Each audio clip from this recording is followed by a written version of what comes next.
வணக்கம் and welcome back to J Story Box.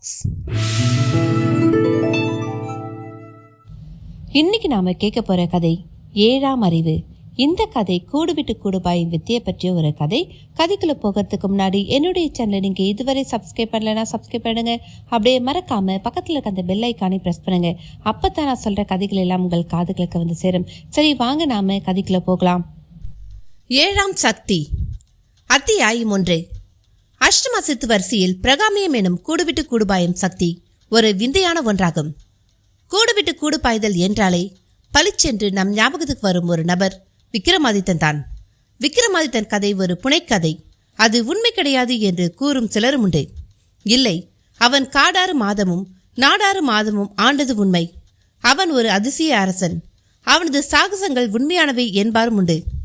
எது எப்படியோ விக்ரமாதித்தன் அஷ்டமா சித்துக்களில் ஒன்றான பிரகாமியம் என்னும் கூடுவிட்டு கூடுபாயும் வித்தை தெரிந்தவன் என்று வைத்துக்கொண்டு அவனை பார்க்கும்பொழுது அவன் நிறைய சிந்திக்க வைக்கிறான். இந்த வித்தையை ஒரு மந்திர சித்துவாக அவன் பெற்றானா, இல்லை பயிற்சியினால் அடைந்திருப்பானா என்றெல்லாம் கேள்விகள் எழும்புகின்றன. விக்ரமாதித்தன் கதையை முழுவதுமாக அறிந்தவர்கள் அவன் அதை அன்னை காளியை ஆசித்தே பெற்றான் என்பர். இல்லை இல்லை, அதையெல்லாம் இடைச்சேர்கள்கள். விக்ரமாதித்தன் அதை ஒரு பாடம் போலத்தான் கற்றிருக்க வேண்டும் என்றும் ஒரு கருத்து உண்டு. மொத்தத்தில் கூடுவிட்டு கூடு பாயும் ஒரு சித்தி நமக்குள் பல சிந்தனைகளை தோற்றுவிப்பது மட்டும் நிச்சயம். இறந்த ஒரு உடலைத்தான் கூடு என்கிறோம். அது இயங்கிக் கொண்டிருந்தவரை அதில் உயிர் என்று ஒன்று இருந்தது. இதை ஆன்மா, பிராணன், ஜீவன் என்று பல பெயர்களில் விழித்தாலும் பொருள் ஒன்றுதான். இதுதான் உடலை அதனுள் இருந்தவரை ஆட்டி வைத்தது. இது விலகிய நிலையில் உடல் அப்படியே செயலற்று போய்விடுகிறது. உண்மையில் உயிர் பிரிந்துவிட்டது என்பதை ஊர்ஜிதம் செய்ய சுவாசம் அற்று போவதைத்தான் கணக்கில் கொள்கிறோம். சுவாசம் மற்ற உடனேயே வெப்பமும் விலகி மற்ற பஞ்சபூத கலவைகளான நீர், நிலமாகிய சதை, ஆகாயமாகிய மனம் என்று எல்லாமே செயலற்று போய்விடுகிறது. உருமாறவும் தொடங்கிவிடுகிறது. உடம்பை விட்டு பிரிந்த காற்று தான் உயிராக இருந்ததா? இதுதான் இன்னொரு உடலில் நுழைந்து அந்த உடம்பின் இயக்கத்தை துரிதப்படுத்துகிறதா? கேள்விகள் எழுகின்றன.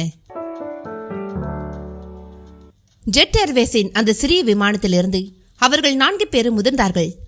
இடம் மதுரை விமான நிலையம். நேரம் காலை 8:15. வெளியே வந்தவர்களுக்காக காத்து கொண்டிருந்தது அவர்கள் தங்களுக்கென வைத்துக் கொண்டிருக்கும் பொதுவான பெயரான மிஸ்டிக் ஃப்ரெண்ட்ஸ் எனும் பெயர் எழுதப்பட்ட வாடகை கார். உற்சாகமாக ஏறி அமர்ந்தார்கள். காரும் அவர்கள் முன் ஏற்பாட்டின்படி புக் செய்யப்பட்டிருந்த பசுமலை தாஜ் ஹோட்டல் நோக்கி ஓடத் தொடங்கியது. நால்வரில் டிரைவர் சீட்டுக்கு அருகில் அமர்ந்தபடி சிகரெட் பிடிக்க தொடங்கியிருக்கும் ஜெகதீஷ் ஒரு சுங்க இலாக்கா அதிகாரியின் மகன், செல்வாக்கான குடும்பத்து பிள்ளை. பின் வரிசையில் இடது கதவு ஓரம் அமர்ந்திருப்பவன் பிருத்வி, பிரபல சினிமா நடிகை தீபிகாவின் தம்பி. தீபிகா தான் தமிழ்நாட்டின் நம்பர் 1 கவர்ச்சி நடிகை. மார்புக்கு மட்டுமே 50 லட்சம் இன்சூர் செய்து வைத்திருப்பவள். அப்படியானால் சம்பாத்தியம் எவ்வளவு இருக்கும் என்று சொல்ல தேவையே இல்லை. அக்காவின் சம்பாத்தியத்தை தம்பி பிருத்வி பீர் குடித்தே அழித்துக் கொண்டிருக்கிறான். இப்பொழுது கூட அவன் கையில் ஒரு பீர் பாட்டில் தான் இருக்கிறது. நெக்ஸ்ட் ரகுவீர், சினிமா ஹீரோ ஆக வேண்டும் என்கிற ஆசையில் உடம்பை பார்த்து பார்த்து வளர்த்து வைத்திருப்பவன். பிலிம் இன்ஸ்டிடியூட்டில் நடிப்போடு கேமராவுக்கும் சேர்த்து படித்திருப்பவன். அது என்னவோ தெரியவில்லை, நடிக்க சான்ஸே வரவில்லை. கேமராவுக்கு தான் வேலை வந்திருக்கிறது. அவன் மடிமேல் ஒரு மினி மூவி கேமரா. வலது ஓரமாக வித்தியாசமாக பீடி பிடித்தபடி அமர்ந்திருக்கும் கண்ணன் ஒரு ஸ்கிரிப்ட் ரைட்டர். டெல்லியில் தரப்படும் விருதுகளுக்கென்றே சிந்திப்பவன். சின்னதாய் ஆட்டுத்தாடி வைத்து பின்னால் ஐயர் போல் குடுமி வளர்த்திருப்பான். எழுத்தாளர்னாலே இப்படி வித்தியாசமா கோணல் மாடலா தான் இருக்கணுமா என்ன? 4 பேரும் அதி தீவிர சிந்தனையில் இருக்கிறார்கள் என்று தான் சொல்ல வேண்டும். ஒருவரும் ஒருவரோடு பேசிக்கொள்ளவே இல்லை. ஏதோ 4 சண்டைக்காரர்கள் வேறு வழி இல்லாமல் ஒன்றாக அமர்ந்து வந்து கொண்டிருக்கிறார் போல் இருந்தது. அது அந்த கால் டாக்ஸி டிரைவர் மாணிக்கத்தையே உறுத்திற்றோ என்னவோ. மெல்ல வாய் திறந்தான். சாருங்கெல்லாம் மெட்ராஸ்லேருந்து வரீங்களோ? 4வரில் ஒருவர் கூட அவன் கேள்விக்கு பதில் சொல்லவில்லை. வெளியிலேயே பார்த்து கொண்டு வந்தார்கள். என்ன சார் கேட்குறேன், எதுவும் பேச மாட்டேன்றீங்களே? சன்னமாக வருந்தினான்.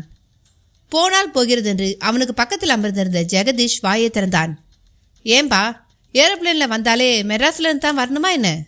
இல்லை சார், அந்த ஃப்ளைட் மெட்ராஸ்லேருந்து வர ஃப்ளைட் தானே சார், அதான் அப்படி கேட்டேன். அப்போ நீ தெரிஞ்சுக்கிட்டே கேட்டிருக்க அப்படித்தானே? என்ன சார் நீங்கள் மெட்ராஸில் இருந்தா மெட்ராஸ்னு சொல்லுங்க, இல்லாட்டி இல்லைன்னு சொல்லிட்டு போங்க. கோர்ட்டில் மடக்கிற மாதிரி மடக்குறீங்களே சார். ஆமாம், மெட்ராஸ்னு ஒரு ஊரே இல்லையே, நீ எதை வச்சு கேட்ட? டிரைவர் விக்கித்து போய் பார்த்தான்.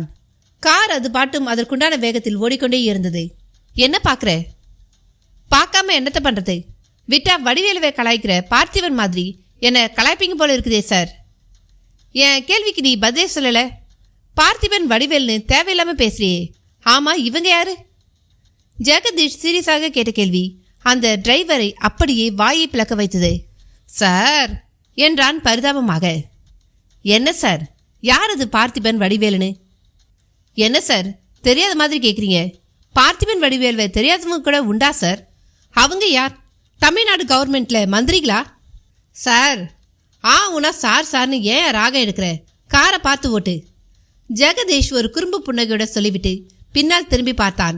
அவர்களும் பதிலுக்கு முகத்தில் குறும்பு புன்னகையை தேக்கியிருந்தனர். ஆனால் டிரைவர் மாணிக்க முகமோ சுட்ட கத்திரிக்காய் போல் வதங்கி போய் விட்டிருந்தது. சாதாரணமாக தன் காரில் வருகிறவர்களிடம் நைச்சியமாக பேசி நட்பை உருவாக்கி கொண்டு அப்படியே அவர்களுக்கு தேவையான மற்ற உதவிகளையும் செய்து தருவதுதான் அந்த டிரைவருக்கு வழக்கம். அதில் 50-100 கிடைக்கும். சமயங்களில் அவர்கள் மதுரையை சுற்றி பார்க்க விரும்பி டூரிசம் பிளேஸ் பற்றியெல்லாம் கேட்பார்கள். அவனை சொல்வதோடு அந்த காரிலேயே கூட்டிச் சென்று சுற்றியும் காட்டுவான். ஹோட்டலில் பாரில் மது வகைகளை ஆர்டர் செய்தால் பில்லை பட்டித்திட்டு விடுவார்கள். எனவே வழியில் கடையில் வாங்கிக் கொள்ளலாம் என்பான். நல்ல கோவா சரக்கு இருக்கிறது என்று கூறி மதுரை காக்காத்தோப்பு பக்கம் தள்ளிக்கொண்டு போவான். அங்கு தான் ஒடுக்கு சந்துகள் ஏராளம். அதில் ஒன்றில் ஒரு வீட்டில் நெப்போலியன் சரக்கிலிருந்து கலக்கமுட்டி, அதாவது படு லோக்கல் சரக்கு வரை எல்லாமே சர்வ சலிசாக கிடைக்கும். சிலருக்கு மஜாவுக்கு பெண்கள் தேவைப்படுவார்கள். அவர்கள் பற்றிய லிஸ்டும் அவனிடம் உண்டு. ஒரே ஒரு ஃபோன் ஜங் என்று ரதமாட்டம் வந்து நிற்பார்கள். அதையெல்லாம் உத்தேசம் செய்துதான் அவர்களிடம் பேச்சை ஆரம்பித்தான். ஆனால் அந்த 4 பேரும் சரியான அராத் பார்ட்டிகள் போல அவனையே பிரட்டி பற்றி போட்டுக்கொண்டிருப்பது எல்லாம் அவனுக்கு புதிய அனுபவம். நானே பெரிய திருநெல்வேலி, எனக்கே அல்வா தராங்களே என்று மனதுக்குள் ஒரு ஓரமாக மறுக்கி கொண்டான். காரும் பசுமலைக்குள் நுழைந்து தாஜ் ஹோட்டல் அமைந்திருக்கும் அந்த குட்டி மலை மேல் ஏற தொடங்கியிருந்தது. என்னப்பா டிரைவர், ரொம்ப நேரமாச்சு, வாயை திறக்க மாட்டேங்கிற? என்ன பேச பிடிக்கலையா? பக்கத்திலிருந்து திரும்பவும் ஆரம்பித்தான் பிருத்வி.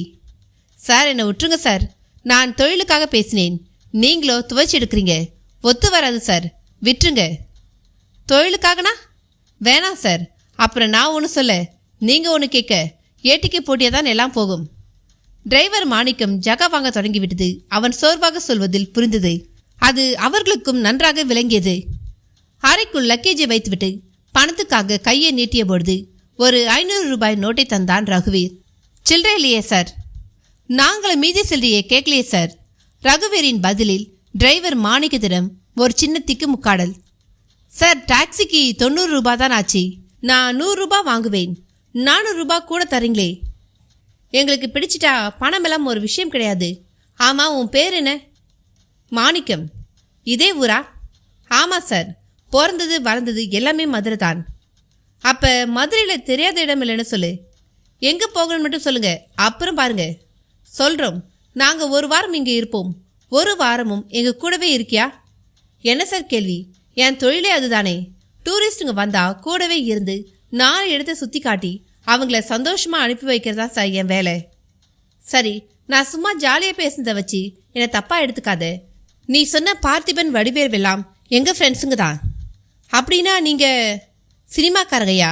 இப்போ கூட வித்தியாசமாக ஒரு டாக்குமெண்ட்ரியும் 1/2 மணி நேரம் ஓடுற மாதிரி ஒரு டாபிக்கல் சப்ஜெக்டும் பண்ணத்தான் மதுரைக்கு வந்திருக்கோம்.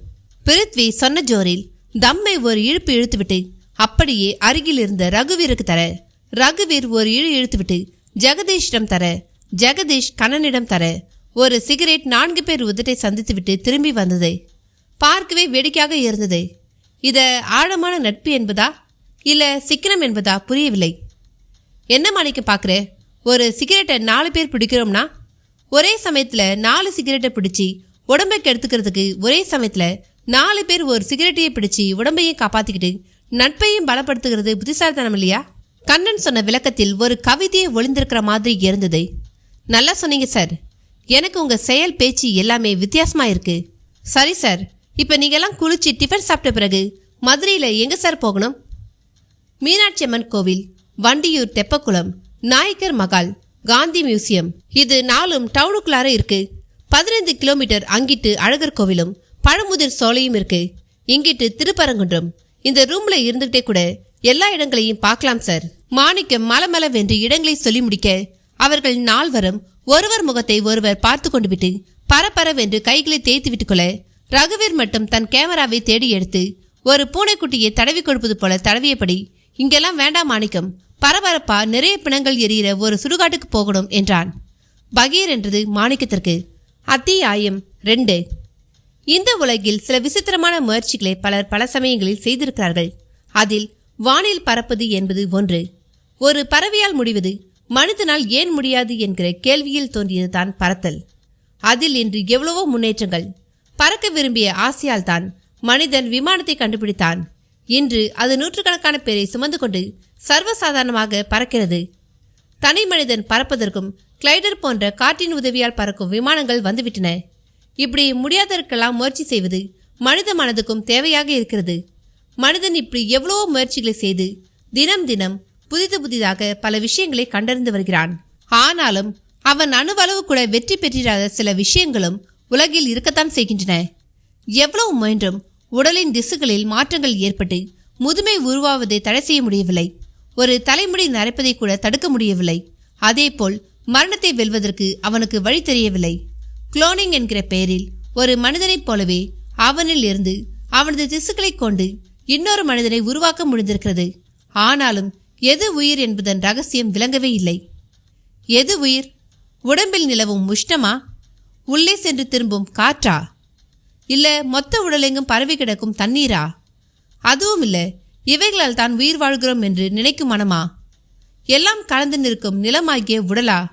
எது எது?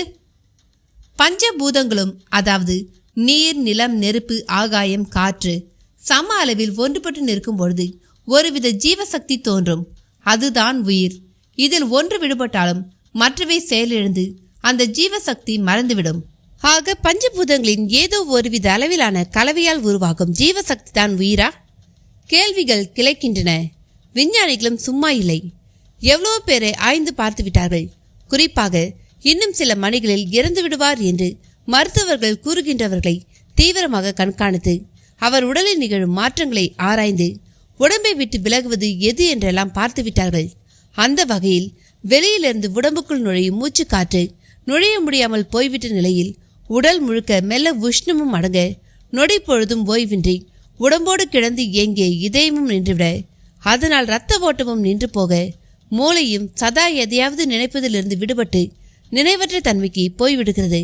மொத்தத்தில் எல்லாமே ஸ்தம்பித்து விடுகின்றன.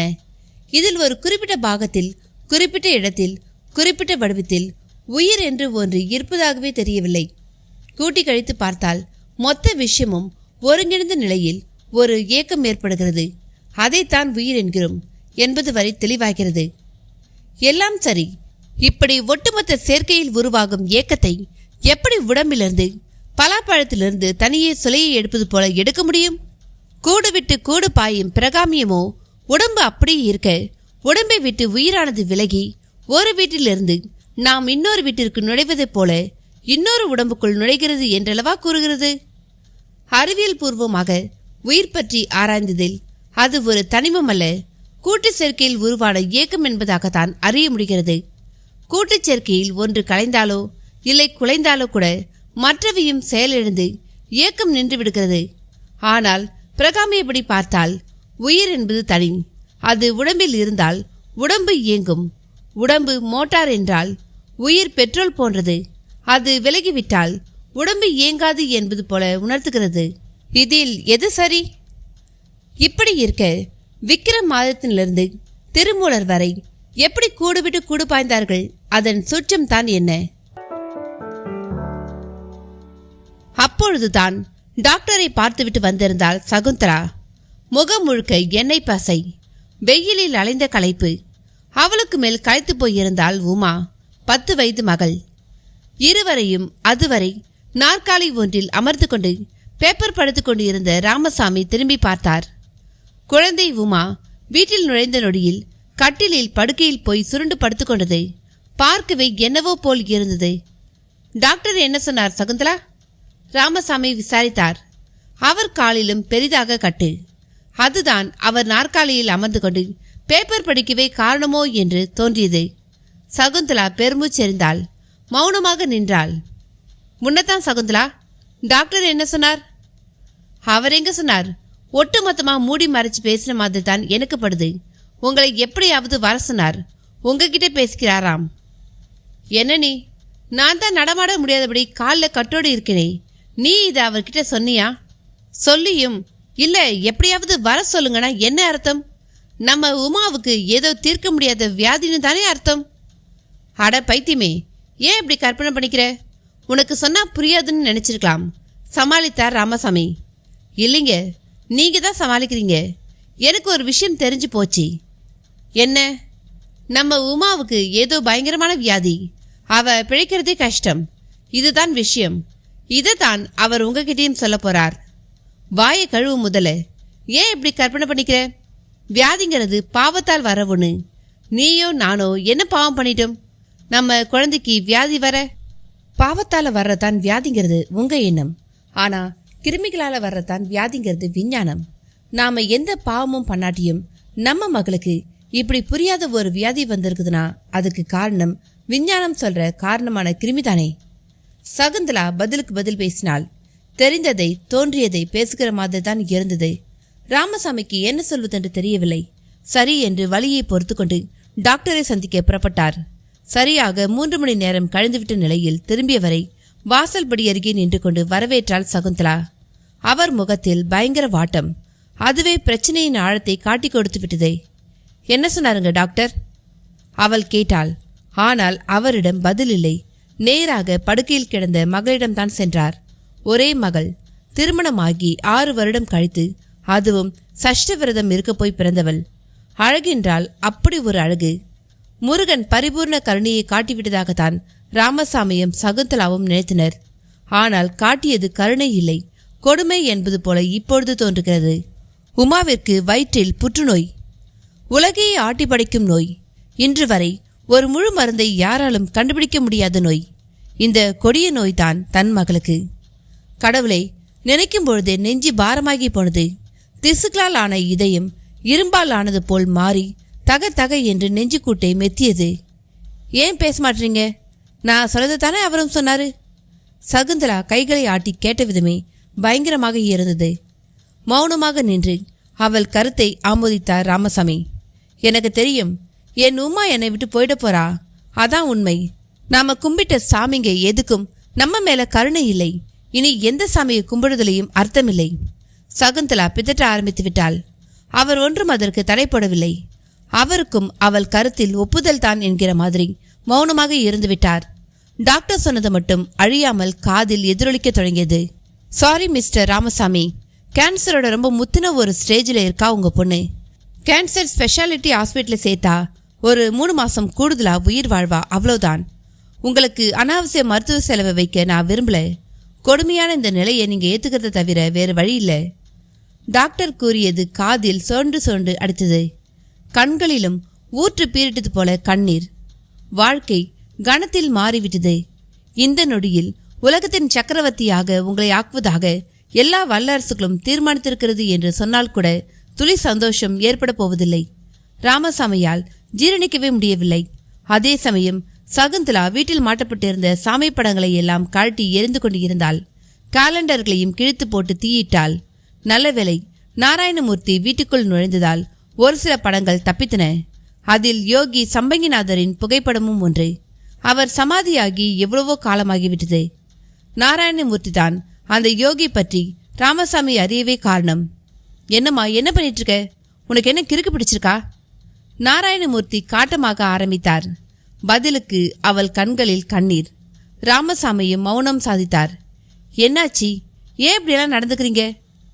தொடர்ந்து அவர் துருவியதில் மெல்ல உண்மைகள் அவருக்கு தெரிய தொடங்கின. சில பல நிமிடங்கள் அவராலும் பேச முடியவில்லை. இருந்தும் சுதாரித்தார். சரி ராமசாமி, புறப்படு.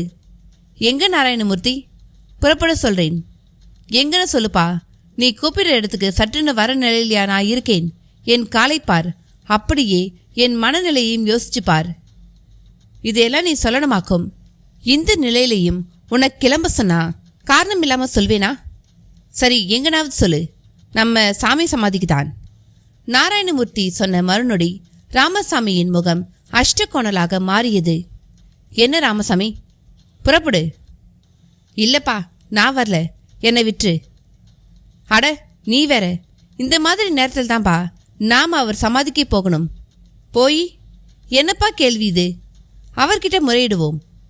அடப்போப்பா, என்னமோ இந்த நிமிஷம் வரை நான் தத்தேரியா சுற்றிக்கிட்டு இருந்த மாதிரில பேசுகிறேன். அதெல்லாம் எங்கே யாரை போய் பார்த்தாலும் உமா பிழைக்க மாட்டா. டாக்டர் தெளிவாக சொல்லிட்டாரு. டாக்டருங்களை விடுப்பா, 1ன்னா 9ன்னு சொல்லுவாங்க. நீ நம்பிக்கையோடு புறப்படு. எனக்கு நம்ம சாமி மேலே நம்பிக்கை இருக்கு. உனக்கு இருக்கு, ஆனால் எனக்கு இல்லை. இந்த வியாதி எனக்கு வந்திருந்தா கூட தாங்கியிருப்பேன். பாத்தியா, இது சாகர வயசா? அதுக்கெல்லாம் ஒரு சரியான காரணம் இருக்கும் ராமசாமி. என்ன காரணம்? புடலங்கா காரணம். பூர்வ ஜென்மத்தில் நான் அந்த பாவம் பண்ணேன், இந்த பாவம் பண்ணேன், அதான் அனுபவிக்கிறேன்னு சொல்வேன். போப்பா. நேற்று திருப்பரங்குன்றம் கோவிலுக்கு போயிருந்தேன். செருப்பு விடுறதுல இருந்து விளக்கு ஏற்றுறது வரை காசு, காசுனா காசு, அநியாய காசு, லட்சக்கணக்கில் வருமானம். அதுவும் எல்லோரும் பயப்படுற சாமிக்கு முன்னால. அந்த சாமி என்ன வேலை எடுத்துக்கிட்டு வந்து குத்தி கொண்டுட்டா போயிடுச்சு. விட்ட அந்த வேலையே வச்சு சம்பாதிப்பாங்க போல இருக்கே. இதோ பார், கடவுள் நம்பிக்கை, சாமியார் நம்பிக்கை எல்லாம் சும்மா. நடக்கிறது நடந்துக்கிட்டு தான் இருக்கு. சம்பாதிக்கிறவன் சம்பாதிச்சுக்கிட்டு தான் இருக்கான். கடவுள்னு ஒருத்தர் இருந்திருந்தா அவர் அநியாயங்களை பார்த்துட்டு எப்போவோ வந்திருக்கணும். கருப்பு பட்டை போட்டவங்க சொல்ற மாதிரி பக்திங்கிறதெல்லாம் பாடாவது நினைப்புப்பா. இந்த உலகம் எப்பவும் வளர்த்தவனுக்கு தான். இளைச்சவன் பணிஞ்சு போயிடணும், இல்லாட்டி அழிஞ்சு போயிடணும். நான் 2வது ரகம், அழிஞ்சு போயிட்டு போறோம். நீ போய் உன் வேலையை பார். ராமசாமியிடம் விரக்தியும் வெறுப்பும் ஒன்றோடொன்று போட்டி போட்டது. இந்த மாதிரி சமயங்களில் எது சொன்னாலும் எடுபடாது என்பது நாராயணமூர்த்திக்கும் விளங்கியது. எனவே அவரும் அதற்கு மேல் நின்று பேச்சை வளர்க்காமல் அங்கிருந்து கிளம்பினார். ஆனால் திட்டமிட்டபடி நேராக யோகி சம்மங்கிநாதர் சமாதி அமைந்துள்ள காரியார் காட்டிற்கு. அத்தியாயம் 3. உயிரை பற்றி விஞ்ஞான பார்வை பார்த்தால் அது ஒரு விதம், ஆன்மீக பார்வை பார்த்தாலோ அது வேறு விதமாக இருக்கிறது. 2 பார்வையையும் பார்த்தவர்களில் சிலர் ஆன்மீக பார்வைதான் சிறந்ததாக உள்ளது, அதில்தான் உயிரின் ரகசியங்களை அறிந்து கொள்ள முடியும் என்கிறார்கள். முதலில் உயிரை பற்றிய விஞ்ஞான பார்வைக்கு வருவோம். விஞ்ஞானம் என்பது எது? கண்ணால் கண்டு, காதாலும் கேட்டு, கருத்தாலும் உடன்பட்டு ஒன்றை ஒப்புக்கொள்வதே விஞ்ஞானம். இப்படி ஒப்புக்கொள்ளும் ஒன்று என்றும் மாறாமலும் இருக்க வேண்டும். மாறும் இயல்புடைய ஒன்றை விஞ்ஞானம் மறுத்துவிடுகிறது. உதாரணமாக, இன்று ஒரு அணுகுண்டு செய்கிறோம். அதன் வேலை எப்பொழுது வெடிக்க செய்தாலும் வெடித்து அழிவை உருவாக்குவதே. ஆனால் உருவாக்கப்பட்ட அணுகுண்டு உபயோகிக்காமல் வைத்திருக்கும் நிலையில் வேறு மாதிரி தாக்கங்களை உருவாக்கி அது செயல்படாமல் போனால் அது விஞ்ஞானபூர்வ கண்டுபிடிப்பே அல்ல. அடுத்து, இந்த மாதிரி கண்டுபிடிப்புகளில் இந்த மாதிரி விஷயங்களை புரிந்து கொள்வதில் எப்பொழுதும் நிற்பது நம்முடைய அறிவுதான். ஒருவரின் அறிவு என்பது அவர் அறிந்திருக்கும் அளவை சார்ந்தது. அவர் எவ்வளவு படித்திருக்கிறார், எத்தனை பேருடன் பழகி அனுபவப்பட்டிருக்கிறார் என்பதையும் பொறுத்தது. இம்மட்டில் மிகுந்த அனுபவசாலியும் மிகுந்த கல்வி கற்றவர்களும் கூட இந்த பரந்த உலகின் முன்னால், வானில் உள்ள கோள்கள் மற்றும் விண்மீன்களின் முன்னால், காற்றில் மிதந்து திரியும் தூசி துணுக்கு அளவு கூட இல்லாதவரை, இப்படி ஒரு தூசி அளவு கூட இல்லாத ஒருவர் தன் பட்டறிவால் மொத்த உலகை, அதன் இயக்க ரகசியங்களை, மர்மங்களை கண்டறிய முடியுமா? நிச்சயமாக முடியாது. பல ஆயிரம் பேர் முயன்றாலும் கூட முடியாது. ஏதோ ஒரு துளி அளவு அறிந்திருப்போம் என்று வேண்டுமானால் சொல்லலாம். இன்றைய விஞ்ஞானமும் அப்படித்தான். அது அறிந்திருப்பது மிக கொஞ்சம், அறிய வேண்டியது மிக மிக அதிகம். அப்படியே ஆன்மீகத்துக்கு வந்தால் அதன் பார்வையே வேறு விதமாக இருக்கிறது. அது ஒரு சுலப வழியை காட்டுகிறது. ஒரு பானை முழுக்க சோறு வெந்துவிட்டதா இல்லையா என்பதை தெரிந்து கொள்ள ஒரு சோறு போதாதா என்ன? உலகை, அதன் மர்மங்களை புரிந்து கொள்ளவும் நீ அனாவசியமாக சிரமப்பட வேண்டாம். உன்னை புரிந்து கொள்ள முயற்சி செய். அதில் வெற்றி பெற்றுவிட்டால் தானாக உலகம், அண்டவெளி, மற்ற கோள்கள் என்று எல்லாமே புரிந்துவிடும் என்கிறது. இதைத்தான் சித்த பெருமக்கள் அண்டத்தில் உள்ளதே பிண்டத்தில் உள்ளது, பிண்டத்தில் உள்ளதே அண்டத்தில் உள்ளது என்கிறார்கள். அந்த வகையில் நம்மை நாம் புரிந்து கொள்ள அப்படி என்ன இருக்கிறது என்ற கேள்விகள் விரிகின்றன. தாஜ் ஹோட்டல். பரபரப்பான ஒரு சுடுகாட்டுக்கு செல்ல வேண்டும் என்று சொல்லிவிட்டு திரும்பவும் ஒரு சிகரெட்டை பற்ற வைத்து இழுக்க ஆரம்பித்திருந்த 4 பேரையும் வைத்த கண் வாங்காமல் பார்த்து கொண்டிருந்தான் டிரைவர் மாணிக்கம். என்ன மாணிக்கம், என்னடா ஊரை சுத்தி காட்ட சொல்லாம சுடுகாட்டுக்கு கூட்டிட்டு போக சொல்றானேன்னு ஒரே திகைப்பா இருக்கா? அதுவரை அவ்வளவாக பேசிராத கண்ணன் முதல் தடவையாக கேட்டான். ஆமாங்க. நிஜமா தான் சொல்றீங்களா, இல்ல இதுவும் ஏதாச்சும் கலாட்டாவா? No, it is very serious. நிச்சயமாக உன்னை ஆழம் பார்க்கவோ கலாட்டா பண்ணவோ இதை சொல்லலை. என்னங்க நீங்கள் நல்லா இருக்கிற யாராச்சும் சுடுகாட்டுக்கு போக ஆசைப்படுவாங்களா? ஏன் நாம் எல்லாம் பார்க்குக்கும் பீச்சுக்கும் தான் போகணும்னு ஏதாவது சட்டமா என்ன? அப்படி இல்லைங்க. அது ஒரு மாதிரியான இடம், நினைக்கவே யாருக்கும் பிடிக்காத ஒரு இடமும் கூட. அங்கே போய் நீ சொல்கிறது சரிதான், ஆனால் நாங்கள் அந்த இடத்த அப்படியெல்லாம் பார்க்கல. ஒரு தெரு சுத்தமாக இருக்க குப்பை தொட்டி எவ்வளோ முக்கியமோ அவ்வளோ முக்கியம் ஒரு ஊருக்கு சுடுகாடும். செத்துட்டா மனுஷனும் குப்பை தானே. அவனை எரிச்சு சாம்பலாக்கி ஊருக்கு சேவை செய்கிற இடத்துல பேய் இருக்கு, பிசாசு இருக்குன்னு சொல்லி தேவையில்லாம பயப்படுறாங்க. இதனால சமூக விரோதிகள் சேர்ந்துக்கிட்டு சீட்டு ஆடுற ஒரு இடமா அது ஆகி போச்சு. சுடுகாடுங்கிறது ஒரு புனிதமான இடம். அது நல்லபடியா இருக்கணும். அங்க எந்த விதமான பேயும் பிசாசும் இல்லை. எல்லாம் கற்பனைன்னு சொல்றதான் எங்க நோக்கம். அதுக்காக ஒரு அசலான சுடுகாட்டுக்கு போய் தங்கி அங்க நடக்கிற அவ்வளவையும் படம் பிடிச்சி அப்புறமா கிரீப்பா ஒரு அரை மணி நேரம் ஓடுற படமா இதை தயாரிக்கிறதான் எங்க நோக்கம். கண்ணனின் விளக்கம் மாணிக்கத்தின் வாயை அடைத்து விட்டது. மிரள மிரள பார்த்தான். இப்படி பேசுபவர்களிடம் எதை பேசுவது? ஷூட்டிங்னா ஊட்டி கொடைக்கால்னு போய்கிட்டு இருக்கிறவங்களுக்கு நடுவில் நாங்கள் ரொம்ப வித்தியாசமானவங்க. சினிமானாலே காதல் காமெடி தானு நினச்சிட்டு இருக்கவங்களுக்கு நடுவுலையும் நாங்கள் வேறுபடுறோம். வித்தியாசம், அதுக்கு இன்னொரு பேர் தான் மிஸ்டிக் ஃப்ரெண்ட்ஸ். அப்படின்னா என்ன? அப்படின்னா நான் உனக்கு புரிகிற மாதிரி தமிழில் தானே பேசிகிட்டு இருக்கேன். தமிழில் பேசின வரை சரி, கடைசியா மிஸ்டிக்கோ கிஸ்டிக்கோ ஏதோ ஒன்று சொன்னீங்களே. ஓ அதுவா? மிஸ்டிக்னா ஆத்ம பலம்னு அர்த்தம். ஆனால் மந்திரம் தந்திரம் என்கிற மாதிரி தான் நினைப்பாங்க. அதாவது ஆத்ம பலம் உள்ள உண்மையான நண்பர்கள்னு அர்த்தம். என்னங்க நீங்கள் ஆத்ம பலம் அது இதுன்னுக்கிட்டு ஒன்றுமே புரியலிங்களே. ஆத்ம பலம்னாலே உனக்கு என்னென்னு தெரியலையா? சரிதான், ஆத்மானாவது என்னென்னு தெரியுமா? மாணிக்கம் முழித்தான். செத்த பிறகு ஆத்மா சாந்தி அடையட்டும்னு சொல்லுவாங்க, கேட்டிருக்கேன். மாணிக்கம் பரிதாபமாக மூஞ்சியை வைத்துக்கொண்டு சொன்னதை பார்த்த 4 பேரும் குளுக்கென்று சிரித்து விட்டனர். என்னங்க சிரிக்கிறீங்க? இதுக்கு தாங்க இந்த படித்த துண்டுதாடி வச்சிருக்க ஆளுங்ககிட்டே பேசக்கூடாதுங்கிறது. அட என்ன மாணிக்கம் இப்படி அழுத்துக்கிற? சரி சரி, இனி உன் கூட வாயாடுறதுல அர்த்தமில்லை. விளக்கம் தந்தாலும் புரியாது. வேலையை பார்ப்போம். நாங்கள் கேட்ட மாதிரி சுடுகாடு எங்கே இருக்கு? அது இருக்குங்க ஏகத்துக்கும். உங்களுக்கு எப்படிப்பட்ட சுடுகாடு வேணும்? புடவை துணிமணிகளில் ரகம் காட்டி எது வேண்டும் என்று கேட்கிற மாதிரி கேட்டான் மாணிக்கம். எப்படிப்பட்ட சுடுகாடுனா ஆள் நடமாட்டமே இருக்கக்கூடாது. சதா பிணம் எரிஞ்சுக்கிட்டு இருக்கணும்.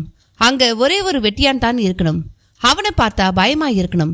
நிறைய சமாதிங்க இருக்கலாம். அதாவது இடுகாடு சுடுகாடு இரண்டும் கலந்து இருக்கணும்.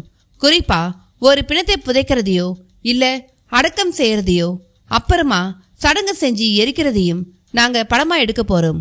யாரும் எதுவும் சொல்லக்கூடாது. நீங்கள் கேட்குற எல்லாமே பயங்கர குண்டாங்குதிர். காசு செலவு பண்ணா இங்கே எல்லா காரியமும் நடக்கும். ஆனால் நான் கூட இருக்க முடியாது. ஏன்? ஐயே என்னங்க நீங்கள் எரிக்கிறதையும் புதைக்கிறதையும் போய் பார்த்துக்கிட்டு அப்புறம் எங்கே போனாலும் அது ஞாபகமாக தாங்க இருக்கும். சரி, உன்னை வற்புறுத்த விரும்பல. நீ எங்களுக்கு தேவையான ஏற்பாடை பண்ணிட்டு கார்லேயே வெயிட் பண்ணு. நாங்கள் எங்கள் வேலையை முடிச்சுட்டு வந்து சேர்றோம். உங்களை உன்னை கேட்கலாமா?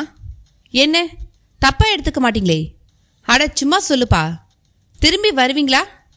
அப்படின்னா சுடுகாட்டுக்கு போய் அங்கேயே தங்கி இருந்துட்டு திரும்பி வர முடியும்னு எனக்கு தோணலிங்க. என்ன எங்களை பேய் அடிச்சிடுமா? எது வேணால் நடக்கலாம். அப்போ வெட்டியான அது எதுவும் பண்ணாதா? அவனுக்கு அது பொழப்பு. அடுத்து அவனுக்கு அதுங்கக்கிட்டே இருந்து தப்பிக்க வழி தெரியும். எங்களுக்கும் தெரியும். எங்களை யாருன்னு நினச்ச? நாங்கள் நவீன விக்ரமாதித்தர்கள்.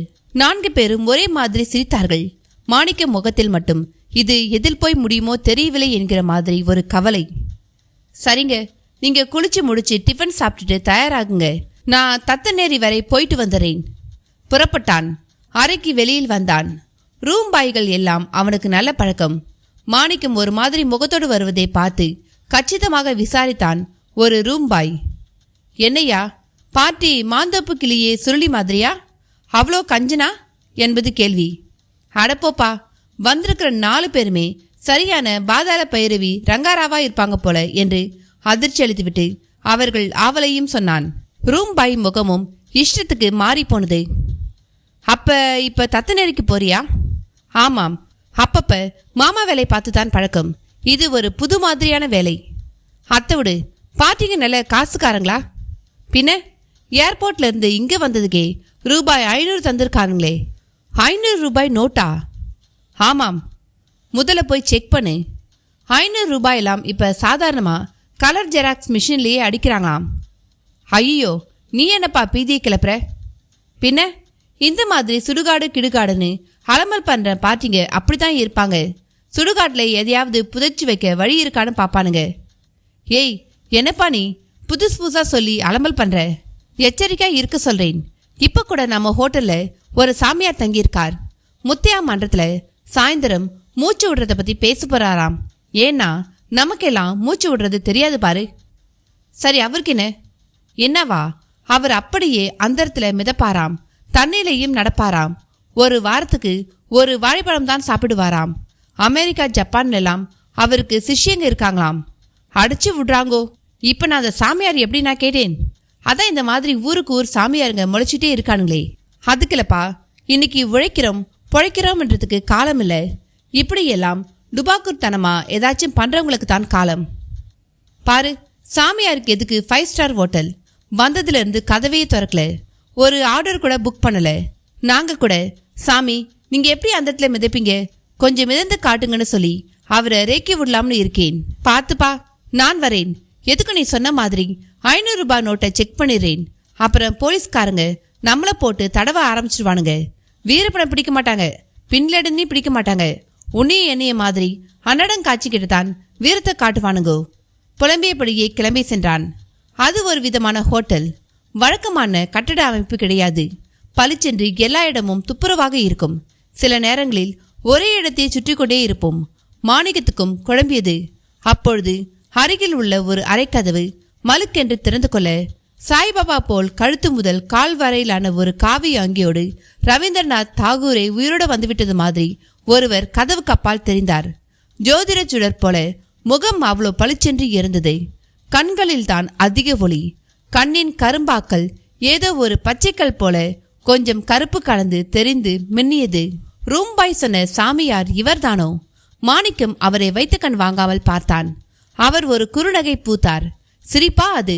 மோனலிசா முகத்தில் அவளது இதழ்கடையில் ஒட்டியும் ஒட்டாமல் ஒட்டியிருக்கும் புன்னகையை விடவும் மேலான ஒன்றாக ஏகப்பட்ட அர்த்தங்கள் கொண்டு இருந்தது அது. பல வினாடிகள் பேச்சே வரவில்லை. உலகில் எவ்வளவோ அபூர்வ காட்சிகள், அதில் இந்த முகத்தையும் சேர்க்கலாம் என்று தோன்றியது. மாணிக்கம் தன்னையும் அறியாமல் அவரை பார்த்து வணக்கம் சொன்னான். அவர் இதமாக கையை அசைத்து உள்ளே வர சொன்னார். எஜமான் பின் செல்லும் நாய்க்குட்டி போல அவனும் அறைக்குள் நுழைந்தான். அறைக்குள் அற்புதமான தசாங்க வாசம். ஒரு மேஜை மேல் ஒரு சன்னியாசியின் படமும் அந்த படத்தின் முன் விளக்கும் எரிந்து கொண்டு இருந்தது. ஏதோ அமைதியான கோவிலுக்குள் நுழைந்தது போல இருந்தது. வாப்பா வா, அவரும் வாய் திறந்து அழைத்தார். அழைத்த விதத்தில் அப்படி ஒரு அன்பு தெரிந்தது.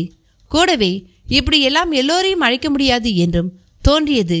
ஏதும் பேசாமல் அவரையே பார்த்து கொண்டு நின்றான் மாணிக்கம். நீ ஒரு கார் டிரைவர் தானே? அவர் கேட்டார். ஆமா சாமி, நீங்க? என் பேர் சிவானந்தம், பார்த்தாலே தெரியும். நான் ஒரு செயின்ட். அவன் புருவம் செயின்ட் என்பது புரியாமல் வளைந்தது. அதாவது சாமியார்னு சொன்னேன். நல்லது, எதுக்கு கூப்பிட்டீங்க?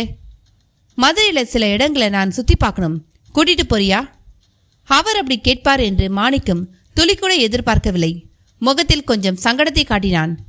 என்ன யோசிக்கிற? வேற வேலை இருக்கா? ஆமா சாமி, மெட்ராஸ்லேருந்து வந்திருக்கிற 4 பேர் இப்போ தான் வண்டியை புக் பண்ணாங்க. அப்படியா? சரி, நான் வேறு ஏற்பாடு செய்துக்கிறேன். இப்போ தான் ரிசப்ஷனில் கேட்டேன், உன்னை பற்றி சொன்னாங்க, அதான் கேட்டேன். காக்கி சட்டை போட்டுக்கிறதால நீ தான் டிரைவராக இருக்கணும்னு யூகிச்சு தான் உன்னை பார்த்து டிரைவரானு கேட்டேன். அவர் அழகாக அவனை அறிந்த வழிவகையை விளக்கினார். அதுவே தன்னிடம் எந்த அற்புத சக்தியும் கிடையாது என்று சன்னமான குரலில் அவர் சொல்கிற மாதிரி தோன்றியது. அவர் பேச்சு, தெளிவான அணுகுமுறை எல்லாமே மிக பிடித்து போய்விட்டது மாணிக்கத்துக்கு. சாமி, எங்கெல்லாம் போக ஆசைப்படுறீங்க? பணிவாக கையை கட்டி கொண்டு கேட்டான். மீனாட்சி அம்மனை முதல்ல தரிசிக்கணும், அப்புறமா வண்டியூர் மாரியம்மன், பிறகு அழகர் கோவில் கள்ளழகர், திருப்பரங்குன்றம் முருகன், வரிசையா? மாணிக்கம் பரிதாபமாக பார்த்தான். இவரோடு அழகாக கோவில்களுக்கு போவது பெட்டரா?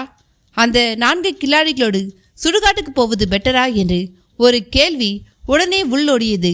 இருந்தும் அவர்களிடம் ஒப்புக்கொண்டு விட்டது தடுத்தது. என்ன செய்யலாம்? கேள்வியில் விழுந்தவனுக்கு நண்பன் வேலாயுதம் ஞாபகம் வந்தது. அவனும் கால் டாக்ஸி தான் ஓட்டுகிறான். அவனை இவரோடு சேர்த்து விட்டால் என்ன என்று தோன்றியது. சாமி, என்னால் முடியாதுங்க. நான் ஏற்கனவே கமிட் ஆயிட்டேன். நம்ம தோஸ்த் ஒருத்தன் இருக்கான், அவனை ஏற்பாடு செய்யட்டுங்களா? சுவாமிஜியும் தலையசித்தார். நல்லது சாமி, ஒரு அரை மணி நேரத்தில் அவன் இங்கிட்டு வந்து உங்களை பார்ப்பான். பேர் வேலாயுதுங்க, யூஸ் பண்ணிக்குங்க. ரொம்ப ரொம்ப நல்ல பையனுங்க என்றான். அவரும் மாமோதி பாய் சிரித்தார். நல்லது, நான் அப்போ புறப்படுறேங்க என்று அங்கிருந்து வெளியே வந்தவன் திரும்பி அந்த அறையில் டேபிளில் இருந்த சுவாமிஜி ஒருவரின் புகைப்படத்தை பார்த்தான். அவர் பேர் யோகி சமங்கிநாதர். பொதிய மலையில காரையார் காட்டுல மகா சமாதி ஆயிட்ட ஒரு சித்தர். அவனாக கேட்கும் முன் சிவானந்தம் என்னும் அந்த சாமியார் மனிதர் தானாக முன் வந்து கூறினார். அப்படிங்களா? ஆமாம். நீங்க இங்க எதுக்கு வந்திருக்கீங்க சாமி? ஒரு பிரசங்கத்துக்காக.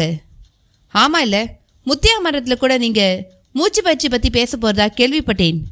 பரவாயில்லையே, முன்வரை தெரிஞ்சிருக்கே. ஆமா சாமி, மூச்சு விடுறதுல அப்படி என்ன சாமி இருக்கு? எல்லோரும் விட்டு உள்வாங்கிட்டு தானே இருக்காங்க. அவனையும் அறியாமல் ஒருவித ஏளனம் இந்த கேள்வியில் கலந்து விட்டது. அவர் பதில் சொல்லாமல் முதலில் சிரித்தார். பிறகு மூச்சு காத்துல தான் எல்லாம் இருக்கு. ஆடு மாடுகளும் சுவாசிக்குது, அது அனிச்சை. அப்படி அனிச்சையா சுவாசிக்கிறதுல இருந்து வேறுபட்டு சுவாச முறையில சில மாற்றங்களை கொண்டு வந்தா உடம்பும் மனசும் ரொம்ப ரொம்ப லேசாயிடும். அதை பத்தி தான் பேச போறேன், முடிஞ்சா வந்து கேள் என்றார். சரிசாமி என்றவன் சற்றென்று ரூம் பாய் சொன்ன அவரது சாகசங்கள் பற்றிய ஞாபகத்தில் விழுந்து, ஆமா சாமி, நீங்க அந்தரத்துல அப்படியே மிதப்பீங்களாமே, அப்படியா என்று கேட்டான். தோனியே அது எப்படி முடியும் என்கிற மாதிரியில் இருந்தது. அது என்ன பெரிய விஷயம்? அவர் பதிலுக்கு கேட்டது சர்வசாதாரண ஒரு விஷயம் என்கிற மாதிரி இருந்தது. அவனுக்கும் ஆர்வம் தொற்றிக்கொண்டது. சாமி, எங்க ஒரு தடவை நேரில் மிதந்து காட்டுங்களே என்றான். ஆனால் அவரோ போய் வேலையை பார் என்கிற மாதிரி கதவை மூடினார். அவனுக்கு என்னவோ போல் ஆகிவிட்டது. இருந்தாலும் நண்பன் வேலாயத்துக்கு ஒரு போனி கிடைத்தது சந்தோஷத்தை தந்தது. கூடவே அந்த சாமியார் நல்ல அழகு என்றும் ஒரு குரல் அவனுக்குள் ஒலித்தது. அத்தியாயம் 4. நம் உடம்பில் மனம் என்பது எங்கிருக்கிறது? விஞ்ஞானிகளிடம் அந்த கேள்வியை கேட்டதற்கு அவர்கள் மூளையில், குறிப்பாக காலிஃப்ளவர் போல ஒரு 680 கிராம் நிறையளவு கொண்ட மூளையில் உள்ள நியூரான் எனும் செல்கள் தான் ஒட்டுமொத்த மனமாய் விளங்குகிறது என்றனர். இந்த மூளை எப்பொழுது மடிகிறதோ அப்பொழுதுதான் ஒரு மனிதன் முழு மரணத்தை அடைகிறான் என்கின்றனர். சில நேரங்களில் சிலருக்கு இதயம் இயங்கும், இரத்த ஓட்டமும் இருக்கும், உடம்பில் உயிர் இருக்கும். ஆனால் மூளை செயலிழந்து கோமா ஸ்டேஜுக்கு சென்றுவிடும். இப்படிப்பட்டவர்களை விஷ ஊசி போட்டு கொன்றுவிட சட்டமிடமளிக்கிறது.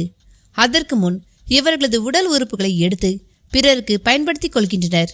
மொத்தத்தில் விஞ்ஞானம் மரணம் என்று குறிப்பிடுவது மூளை செயலிழப்பதை தான். தொடர்ச்சியாக 5 நிமிடங்களுக்கு ஆக்சிஜன் மூளைக்குள் செல்லாமல் இருந்தாலே போதும், மூளை செயலிழந்து விடுகிறது. ஆகக்கூடிய காற்றாகிய ஆக்சிஜன் தான் உயிரா? அதை கொடுத்து வாங்குவதில் தான் எல்லாம் இருக்கிறதா? போகட்டும், இறந்துவிட்டதாக கருதப்படும் ஒரு மனித உயிருக்குள் இன்னொரு உயிர் புகுந்து அதை செயல்படுத்துவதுதான் கூடுமாறல் என்கிறது அஷ்டமா சித்து. ஆனால் இறந்துவிட்ட மனித உடல் உயிரற்ற நிலையில் அதுவரை இயங்கி வந்ததற்கு நேர்மாறாக செயல்பட ஆரம்பிக்கும். நொதித்து போய் அழுகத் தொடங்கிவிடும். செல்கள் புழுக்களாக மாறி நெளிய ஆரம்பிக்கும். அதாவது ஒரு உயிராக இருந்த மனிதன் இறந்த நிலையில் லட்சம் கோடி புழுக்கள் உருவாகிட அவைகளின் உடலில் உயிரசைவு இருக்கும். இப்படி கெட்டு புழுக்கூட்டமாக மாற தொடங்கிவிட்ட ஒரு உடம்பில் இன்னொரு உயிர் எப்படி புக முடியும்? அப்படி புகும் உயிர் முதலில் எங்கு சென்று அதை ஏக்கும்? மூளையையா இல்ல இதயத்தையா? இதயம் இயங்கத் தொடங்கி இரத்த ஓட்டம் பாய ஆரம்பித்தாலே மூளைக்கும் ஆக்சிஜன் சென்று அது செயல்பட தொடங்கிவிடுமா? அப்படியே செயல்பட்டாலும் அந்த மூளையின் நினைவறைகளில், அதாவது நியூரான்களில், அந்த உடம்பில் முன்பு இருந்தவரின் வாழ்க்கை ஞாபகங்கள் தானே இருக்கும். உடம்பில் புகுந்த உயிர் எப்படி அந்த ஞாபகங்களை ஒதுக்கிவிட்டு தனது ஞாபகங்களை அதில் செலுத்தி இயக்க முடியும்? தனது ஞாபகம் என்பது தான் கைவிட்டுவிட்டு வந்த உடம்பில் உள்ள மூளை செல்களில் அல்லவா இருக்கிறது. அஷ்டமா சித்துவின் கூடுமாறல் பற்றி புரிந்து கொள்ள முனைகையில் அந்த கேள்விகளை ஒதுக்கிவிட முடியவில்லை. அகத்தியர் அருவி அதற்குண்டான நீர்வீழ்ச்சியோடு காட்சி தந்தது. இதுவரை அதில் நீர் விழாமல் போனதே இல்லை என்று பஸ்ஸில் வரும்பொழுது ஒருவர் சொன்னது நாராயணமூர்த்திக்கு ஞாபகம் வந்தது. அவர் தொடர்ந்து பேசிக்கொண்டே வந்தார். இப்பொழுது பருவங்கள் மிக மாறிவிட்டது. இதை விஞ்ஞானிகள் எல்லினோ என்கிறார்கள். மழைக்காலத்தில் வெயில், வெயில் காலத்தில் மழை என்கிற தப்பு தப்பான மாற்றங்களில் நம் பூமி சிக்கிக்கொண்டு விட்டது. பெட்ரோலிய கலாச்சாரம், அதன் கேடுகெட்ட புகை, செல்போன் கலாச்சாரம், அதன் மின்னலைகள், தொலைக்காட்சி கலாச்சாரம், அதன் அலைவரிசை அலைகள், இவையெல்லாம் 50 வருடங்களுக்கு முன்பு இல்லை. அன்று பூமிக்கு மேலான வானவெளி வெறும் மேகப்பொதிகளோடு மிக தூய்மையாக இருந்தது. ஆனால் இன்று வானப்பந்தல் முழுக்க புகை அழுக்கு, மின்பந்தல். இதனால் மேகங்களில் அடிக்கடி சிதைவுகள், ஒருங்கிணைந்து அது மழையாக மாறுவதில் சிக்கல்கள். மொத்தத்தில் உலகம் முழுவதும் சராசரி வெப்ப அளவு கூடிக்கொண்டே வருகிறது. வெப்பம் கூடினால் விபரீதம்தான். அந்த வெப்பத்தை குறைக்க ஒரே வழி மரங்களின் சுவாசமான கரியமில வாயுவும் ஏனைய சில கசிவுகளும் தான். ஆனால் காடுகள் தான் அழிந்து காலாவதி ஆகி வருகிறதே. அதைவிட கொடுமை ஆறுகள் திருட்டு போவது. காசு திருடுவார்கள், நகை நட்டு என்று திருடுவார்கள், காரை கூட திருடுவார்கள். ஏனென்றால் இவையெல்லாம் பொருள்கள். எங்காவது மனிதன் ஒரு ஆற்றையை திருடுவானா? ஆனால் ஆக்கிரமிப்பு என்கிற பெயராலும் மணலை அள்ளியும் ஆறுகளை குற்றுயிரும் கொலையுருமாக்கிவிட்டோம். அன்றாட வாழ்வில் விஞ்ஞானத்தின் பெயரால் சில சௌகரியங்களை செய்து கொள்ள இயற்கையை தானே சுரண்டியுள்ளோம். களவு போன இயற்கை, கற்பழிக்கப்பட்ட இயற்கை இப்பொழுது நம்மை பழிவாங்க தொடங்கியுள்ளது. தெருவில் வரும் தண்ணீர் லாரியை விட பெரிய தண்ணீர் லாரி வானத்தில் வரும் மழை மேகம்தான். அது வரவேண்டிய நேரத்தில் வராவிட்டால் என்னாகும் என்பதை தான் பூமியில் இப்பொழுது எல்லோரும் பார்க்க தொடங்கியுள்ளோம். அவர் இப்படி எல்லாம் தான் பேசிக்கொண்டு வந்தார். சிந்திக்க வேண்டிய கருத்துக்கள் எதையுமே மறுக்கவில்லை. குறிப்பாக வானம் கெட்டுவிட்டது என்கிற அவர் விளக்கம் மறுக்க முடியாத ஒரு நிஜமாக தோன்றியது. ஆம், 50 வருஷத்துக்கு முன் இவ்வளோ வாகனங்கள் ஏது? அதனால் பெட்ரோல் புகைதான் ஏது? அதேபோல் செல்போன் ஏது? டிவி சேனல்கள் தான் ஏது? எல்லாமே ஸ்பேஸ் என்னும் வான்வெளியை பயன்படுத்தி தானே செயல்படுகின்றன. காலியான வானத்தில் இன்று சொல்ல முடியாத அளவு மின்னலைகள், அவைகளில் ஒளி சப்தங்களும் கூட. இதனால் வானம் மாறிவிட்டதே. உட்கார்ந்த இடத்திலிருந்தே உணரலாமே. நாராயணமூர்த்தி கூட அவர் கருத்தை அரிய சிந்தனை என்றே கருதினார். அப்படியே அகத்தியர் அருவியிலும் போய் குளித்தார். பனிக்கட்டியாக சில்லிட்டு உடம்பை துளையிடும் தண்ணீர் அது. ஆனால் வெதுவெதுப்பாக இருந்தது. அது கூட கெட்டுவிட்டது. உண்மையில் இப்பொழுது ஆசை நிரம்பிய மனிதர்களின் ஒரு பகுதியினரான விஞ்ஞானிகளால் இந்த பூமியை காப்பாற்ற முடியாது என்று தோன்றியது. இப்பொழுதுதான் சித்தர்கள் வெளிப்பட்டு தங்கள் ஆற்றலால் கெட ஆரம்பித்திருக்கும் இந்த பூமியை கெடாமல் தடுக்க வேண்டும் என்றெல்லாம் நினைத்து கொண்டே அருவியில் மூழ்கினார். அதன் பின் அங்கிருந்து மேலே அணைக்கட்டு வரை பஸ்ஸில் பயணிக்கலாம். அதன் பிறகு ஒரு ஒற்றையடி பாதை வழியாக காட்டுக்குள் செல்ல வேண்டும். கடினமான வழித்தடம். நாராயணமூர்த்தி பலமுறை வந்திருந்தும் சில சமயங்களில் வழி மாறி எங்கெங்கோ சென்று விட்டிருக்கிறார். எனவே இந்த முறை எச்சரிக்கையாக செல்ல எண்ணியவர் மனதுக்குள் சம்பங்கிநாதரையே தியானித்துக் கொண்டார். சாமி, உங்க சமாதிக்கு தான் வந்துட்டு இருக்கேன். நான் சரியா வந்து சேர நீங்க தான் உதவி செய்யணும் என்று பிரார்த்தனை செய்து கொண்டார். நடை தொடர்ந்தது. மனதில் குழந்தை உமாவின் உருவம் தோன்றியது. கொடியில் பூத்த மலர் பார்ப்பதற்கு மிக அழகாக இருக்கும். அப்படி ஒரு அழகான பெண். ஆனால் இந்த பிஞ்சியை தான் யமன் கேட்கிறானே. கொடுமையாக இருந்தது. பரிதாபமும் நெஞ்சில் குத்தி வலிக்கிவிட்டது. சாமி, உங்களை நம்பித்தான் வரேன். அந்த குழந்தை பொழைக்கணும். அவ அப்பன் ரொம்ப நல்லவன். ஆனால் இதனால் நம்பிக்கை இழந்துட்டான். அவன் உங்களை நம்புறதுக்காக இந்த குழந்தையை பழைக்க வேண்டும் என்பது என் எண்ணமில்லை. எந்த ஒரு குழந்தையும் இப்படி நோய் வந்து சாவோட போராடக்கூடாது. பாவம் அந்த குழந்தை. அது என்ன பாவம் செஞ்சிச்சு? மனம் கொள்ளாதபடி பிரார்த்தனை சுமையோடு நடந்து கொண்டிருந்தார் நாராயணமூர்த்தி. காரையார் காடு ஒரு அடர்த்தியான மலைக்காடு. யானையும் மானும் திரியும் பூமி. ஒரு பக்கம் பானத்திட்டத்தால் உருவான மிகப்பெரிய பல மைல் நீள அகலத்தால் ஆன நீர்த்தேக்கம். அதில் முதலைகள். இன்னொரு புறமோ கன்றின் மடியை முட்டும் பசுக்கன்று போல மலை முகடுகளை முட்டும் மேகக்கூட்டம். பார்க்க மிக மிக ரம்மியமாக இருக்கும். இந்த மலைப்புறத்தை ரசித்துக் கொண்டே நடந்தார் நாராயணமூர்த்தி. தனியாக நடந்து செல்ல தைரியம் வேண்டும். இருந்தும் சம்மங்கிநாதரை பிரார்த்தனை செய்து கொண்டு விட்டால் எதற்கும் கவலைப்பட தேவையில்லை என்று தோன்றியது. அவரே வழியில் பலரை துணைக்கு அனுப்பி வைத்திருக்கிறார். போன முறை ஒரு மலைப்பலியன் எதிர்பட்டு துறை வந்தான். இந்த முறையும் யாராவது நிச்சயம் எதிர்படுவார்கள், துணைக்கு வருவார்கள் என்று நாராயணமூர்த்திக்கு தோன்றியது. அது வீண் போகவில்லை. நடந்து செல்லும் வழித்தடத்தில் அப்படியே ஒரு ஓரமாக ஒரு பாறை மேல் ஒரு வயதானவர் படுத்திருந்தார். அருகில் அவர் வேட்டையாடிய நிலையில் உயிர் நீத்திருந்த காடைகள், கௌதாரிகள். ஒரு கயிற்றில் கால்களை கட்டி தொங்கவிட்டிருந்தார். அதையும் கூட ஒரு மரக்கிளையில் கட்டிவிட்டு களைப்புக்காக அந்த வேட்டைக்காரர் ஓய்வெடுக்கிற மாதிரி தோன்றியது. அதே சமயம் அந்த இறந்துவிட்ட பறவைகளை விழுங்குவதற்காக அந்த மரக்கிளையில் ஒரு மலைப்பாம்பு ஒன்றும் வந்த வண்ணம் இருந்தது. நாராயணமூர்த்தி அதிர்ந்து போய் படுத்திருந்தவரை எழுப்பினார். ஐயா, ஐயா! அவரும் மலர் எடுத்துக்கொண்டு எழுந்திருந்தார். நாராயணமூர்த்தியை பார்த்து கண்களை கசக்கிவிட்டு கொண்டார். அங்க பாருங்க, உங்க வேட்டை பறவைகளை பாம்பு விழுங்க வந்துகிட்டு இருக்குத. அவர் உடனே ஜரூராகி எழுந்து சென்று ஒரு கோலால் மரத்தில் தொங்கிக் கொண்டிருந்த அவைகளை தட்டிவிட்டு பார்த்தும் பலனில்லை. பாம்பு அதற்குள் வளைத்து விழுங்க தொடங்கிவிட்டு இருந்தது. அடச்சே, இப்படி ஏமாந்துட்டனே! அவர் முணுமுணுத்து கொண்டார். போகட்டு விடுங்க, அதனுடைய பசிக்கும் தீனி வேணும் இல்லையா? உண்மைதான். சாமி யாரு? என் பேர் நாராயணமூர்த்தி. சித்தசாமி சமாதிக்கு போய்கிட்டு இருக்கேன். சமாதிக்கா? அந்த வேட்டைக்காரர் கேட்ட விதமே ஒரு மாதிரி இருந்தது. ஆமாம், சமாதிக்குதான். ஏன்? அது சமாதி இல்லை, கோவில். சமாதி கோவில் எல்லாம் ஒன்று தானே? தப்பு தப்பு. சமாதிங்கிறது உடம்பு அடங்கின இடம். அதை கோவிலா நாம நினைக்கலாம். அது எப்படி உண்மையிலே கோவிலாகும்? அப்படின்னா அது சமாதி இல்லையா? சாமி உயிரோட நடமாட்டிட்டு இருக்கும்பொழுது அவர் எப்படி சமாதியாக முடியும்? என்ன சொல்றீங்க நீங்க? அவர் உயிரோடு இருக்காரா? பின்ன அவர் காலமாயிட்டுதா நீங்க நினைச்சிட்டு இருக்கீங்களா? ஆமாம், அதுதானே நான் கேள்விப்பட்ட விஷயமும் கூட. இல்லை, இன்னைக்கு காலையில் கூட சாமியை நான் பார்த்தேன். வேட்டைக்காரர் சொல்ல சொல்ல நாராயணமூர்த்திக்கு தலையை சுற்றியது. என்னங்க, நம்ப முடியலையா? ஆமாம்.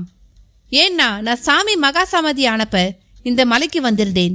சமாதிக்குள்ள அவர் உடம்ப வச்சு மேலே மூடுற வரை பார்த்துட்டு இருந்தேன். அப்படியா? அப்ப நான் பார்த்தது யார? உலகத்துல ஒரே மாதிரி 7 பேர் இருக்கிறத சொல்வாங்க. அவங்கள யாரையாவது ஒருத்தரை நீங்க பார்த்திருப்பீங்க. நாராயணமூர்த்தி தன் கருத்து என்று சொன்னதை அந்த வேட்டைக்காரர் ஏற்கவே இல்லை என்பது அவர் முகம் போன போக்கில் நன்றாக தெரிந்தது. பேசிக்கொண்டே நடந்தார்கள். என்னங்க சிந்தனை? இல்லைங்க, நான் சாமியை பார்த்தேன். இது வேற யாரோ இல்லை, அவர் கையை ஆட்டி எனக்கு ஆசீர்வாதமும் பண்ணாரே. ஏன் அவரை போலவே இன்னொருத்தர் இருக்கக்கூடாது? இருக்கலாம். இருந்தாலும் இதெல்லாம் சமாதானமாகத்தான் எனக்கு படுது. எனக்கென்னமோ அவர் சமாதி ஆகலைன்னு தான் தோணுது. சரி, உங்க நம்பிக்கை உங்களுக்கு, ஏன் நம்பிக்கை எனக்கு என்ற நாராயணமூர்த்தி அந்த மலைப்பாதை 2ஆக பிரியும் ஒரு இடத்தில் நின்றபடி, நான் இப்ப சமாதிக்கு தான் போறேன். நீங்க? இல்ல, எனக்கு வேற வேலை இருக்கு, நீங்க கிளம்புங்க. வேட்டைக்காரர் வேறு ஒரு புறமும் நாராயணமூர்த்தி ஒரு புறமுமாக பிரிந்து நடந்தனர். அழகான மலை, காது மடலை ஐஸ் கட்டியாக்கிவிட்ட குளிர்காற்று, உள் காதுக்குள் விழும் மலைப்பறவைகளின் கீச்சு வீச்சு சப்தம் பரம் சுகமாக இருந்தது. புள்ளிமான் ஒன்று இடைவே வந்து காது விடைக்க பார்த்துவிட்டு பின் 4 தாவலில் மறைந்தும் போனது. ஆனாலும் அவைகளை எல்லாம் ரசிக்க அவரால் முடியவில்லை. ஒரு புறம் மனதுக்குள் உமா கூடாரம் போட்டியிருந்தாள். இன்னொரு புறம் சம்மங்கிநாதர் சமாதியாகவில்லை என்ற வேட்டைக்காரன் சொன்ன தகவல். இரண்டும் அவரை புரட்டி எடுத்துக்கொண்டு இருந்தன. இதற்கு நடுவில் அவர் தேடி வந்த சம்மங்கிநாதர் சமாதி கோவிலும் கண்ணில் பட்டது. அடர்ந்த மரக்கூட்டத்திற்கு நடுவே சமாதி கட்டடம் சாம்பல் நிறத்தில் தெரிந்தது. பக்கத்திலேயே ஒரு குடிசை. அதில் சம்மங்கிநாதரின் பிரதான சிஷ்யான நம்பியப்பன் என்பவர் தங்கியிருந்து தினமும் சமாதிக்கு விளக்கேற்றுவது, பூஜிப்பது போன்ற வகைகளை செய்து கொண்டிருந்தார். இப்பொழுதும் அவர் குடிசையில் இருக்கலாம். நம்பியப்பனை நினைத்துக்கொண்டே நாராயணமூர்த்தி அந்த சமாதி கோவிலை சமீபித்தார். நல்ல வேளை, நம்பியப்பனும் இருந்தார். சமாதி கோவில் வாசல் படியில் அமர்ந்து கொண்டு பவழமலை பூக்களை கட்டி தொடுத்து கொண்டிருந்தார். நமஸ்காரம் சுவாமி. யாரு? நாராயணமூர்த்தியா? ஆமா சாமி, எப்படி இருக்கீங்க? எனக்கு என்ன, சாமியோட அருளால அமோகமாய் இருக்கேன். நீங்க ஏது இவ்வளோ தூரம்? ஒரு பிரார்த்தனை, அதுக்காக வந்தேன். அதுக்காகவா மதுரையிலிருந்து வந்தீங்க? வீட்டில இருந்து பிரார்த்தனை பண்ணிக்கலாமே. பண்ணிக்கலாம் தான். இது கொஞ்சம் பெரிய விஷயம். சாமிக்கு எல்லா விஷயமும் ஒரே மாதிரி தான். பெருசு சிறுசெல்லாம் நாம பார்க்குற பார்வையில தான் இருக்கு. உண்மைதான் சாமி, எனக்கெனவோ இங்கு வந்து சொல்லி அழணும்னு தோணுச்சு. நல்லது நல்லது, வாங்க உள்ற போவோம். தீபாராதனை காற்றேன். நம்பியப்பன் கட்டிய பூமாலையோடு எழுந்தார். நாராயணமூர்த்தி பக்கத்தில் சலசலத்து ஓடும் சிறிய ஓடைப்போக்கில் காலை நனைத்து கொண்டு கருங்கல் படிகளில் ஏறி சமாதி கோவிலுக்குள் நுழைந்தார். 12 சுடர் விளக்குகள் இருபுறமும் எரிந்து கொண்டிருக்க பவழ மல்லிகை மாலையோடு எளிமையாக ராகவேந்திரரின் பிருந்தாவனம் போல் காட்சியளித்தது சமாதி. நடுவில் ஒரு சிவலிங்கம். நம்பியப்பன் பிரார்த்தனை பண்ணிக்கிங்க என்று அருகில் இருந்தபடியே சொல்லிவிட்டு அவரும் தியானிக்க தொடங்கினார். நாராயணமூர்த்தியும் கைகளை கூப்பிக்கொண்டு பிரார்த்தனை செய்து கொள்ள தொடங்கினார். சாமி, அந்த பொண்ணு உமா பொழைக்கணும். புற்றுநோய் வந்து பொழைச்சவங்க இல்லைங்கிறது உங்களால பொய்யாகணும். பாவம் ராமசாமி ரொம்ப மனசு ஒடிஞ்சு போய் உங்க மேலேயே நம்பிக்கை இழந்துட்டான். நல்லது நடக்கணும், அற்புதம் நடக்கணும். நீங்க மனசு வச்சா நடக்கும். உயிர் பிச்சை போடுங்க. நெகிழ்ச்சியுடன் பிரார்த்தனை செய்து கொண்டிருந்தவர் ஏதோ அரவம் கேட்டு திரும்பினார். கோவிலுக்கு வெளியே சலசலத்து ஓடியபடி இருக்கும் ஓடை நீரில் ஒருவர் கால் கழுவி கொண்டிருந்தார். கோவணம், திரிசடை என்று வித்தியாசமான கோலம் பின்பக்கமாக முதுகுதான் முதலில் தெரிந்தது. யார் அவர்? பிரார்த்தனையை மறந்து மனது அந்த கேள்வியில் விழுந்து அவரையே பார்த்தது. அவரும் திரும்பினார். நெஞ்சில் ஒரு கிள்ளு கிளினார் போல இருந்தது. சம்மங்கிநாதர், சித்தயோகி சம்மங்கிநாதரே தான். சாமி! நாராயணமூர்த்தி உணர்ச்சி வசப்பட்டு கூவியபடி அங்கிருந்து அவரை நோக்கி ஓடினார். சற்றே குனிந்து படிகளில் இறங்கி அந்த ஓடைப்பாதையை சமீபத்திற்குள் அவர் மாயமாக மறைந்துவிட்டார். நாராயணமூர்த்தியின் பதைப்பு துளிக்கூட அடங்கவில்லை. மேலிருந்து நம்பியப்பனும் எட்டி பார்த்து கேட்டார், என்ன நாராயணமூர்த்தி, யாரை பார்த்தீங்க? நம்ம நம்ம நம்ம சாமிய. நம்ம சாமியையா? ஏனோ நம்பியப்பன் திருப்பி கேட்ட விதமே ஒரு தினசாக இருந்தது. ஆமா சாமி, அது நம்ம சாமி மாதிரி இங்கே ஒருத்தர் தெரிஞ்சிட்ருக்கார். அவரை பார்த்துருப்பீங்க. அப்படியா? ஆமாம் ஆமாம். நம்பியப்பனிடம் தடுமாற்றம் தொடர்ந்தது. பயங்கர திணறலும் கூட. ஏன் சாமி, அவர் அப்போ என்னை பார்த்து ஓடணும்? இருக்காதே, இங்கே தான் எங்கேயாவது இருப்பார். பொதுவில் நாராயணமூர்த்தி இந்த சித்த சன்னியாசிகள் கிட்டேயே கொஞ்சம் குறும்பு இருக்கும். கண்ணாமூச்சி விளையாடி நம்ம ஆழம் பார்ப்பாங்க. அப்படியா? நான் என்னவோ ஏதோன்னு நினச்சிட்டேன். அச்சு அசலா நம்ம சாமியே எதிர்க்க வந்து நிற்கிற மாதிரி இருந்துச்சு. வழியில் வேட்டைக்காரர் ஒருத்தர் கூட இந்த சாமியை பார்த்த விஷயத்தை சொன்னார். சார் சார், நீங்கள் வாங்க, வந்து தரிசனம் பண்ணுங்க. நம்பியப்பன் அழைத்துவிட்டு திரும்பவும் சமாதி கோவிலுக்குள் நுழைந்தார். சொன்னது போலவே தீபமும் காட்டினார். நாராயணமூர்த்தியும் கன்னத்தில் போட்டுக்கொண்டார். அதன் பிறகு ஒரு அரை மணி நேரம் தனியாக அமர்ந்து தியானம் செய்ய தொடங்கினார். தியானம் பண்ண போறீங்களா? ஆமாம் சாமி. நல்லா பண்ணுங்க, நான் கொஞ்சம் அப்படி போயிட்டு வந்துடுறேன் என்றபடி நம்பியப்பன் கிளம்பி சென்றார். நாராயணமூர்த்தியும் ஒரு மெல்லிய இருள் பாகத்தில் அமர்ந்து கொண்டு ஓம் குருவே நமக என்று மனதை ஒருமைப்படுத்த தொடங்கினார். எப்பொழுதும் சித்த யோகிகளின் சமாதிக்கு செல்பவர்கள் அங்கே இப்படி தியானத்தில் அமர்தல் அவசியம். தியானத்தில் அமரும்பொழுது சுவாசம் முதலில் சமச்சீர் அடையும்.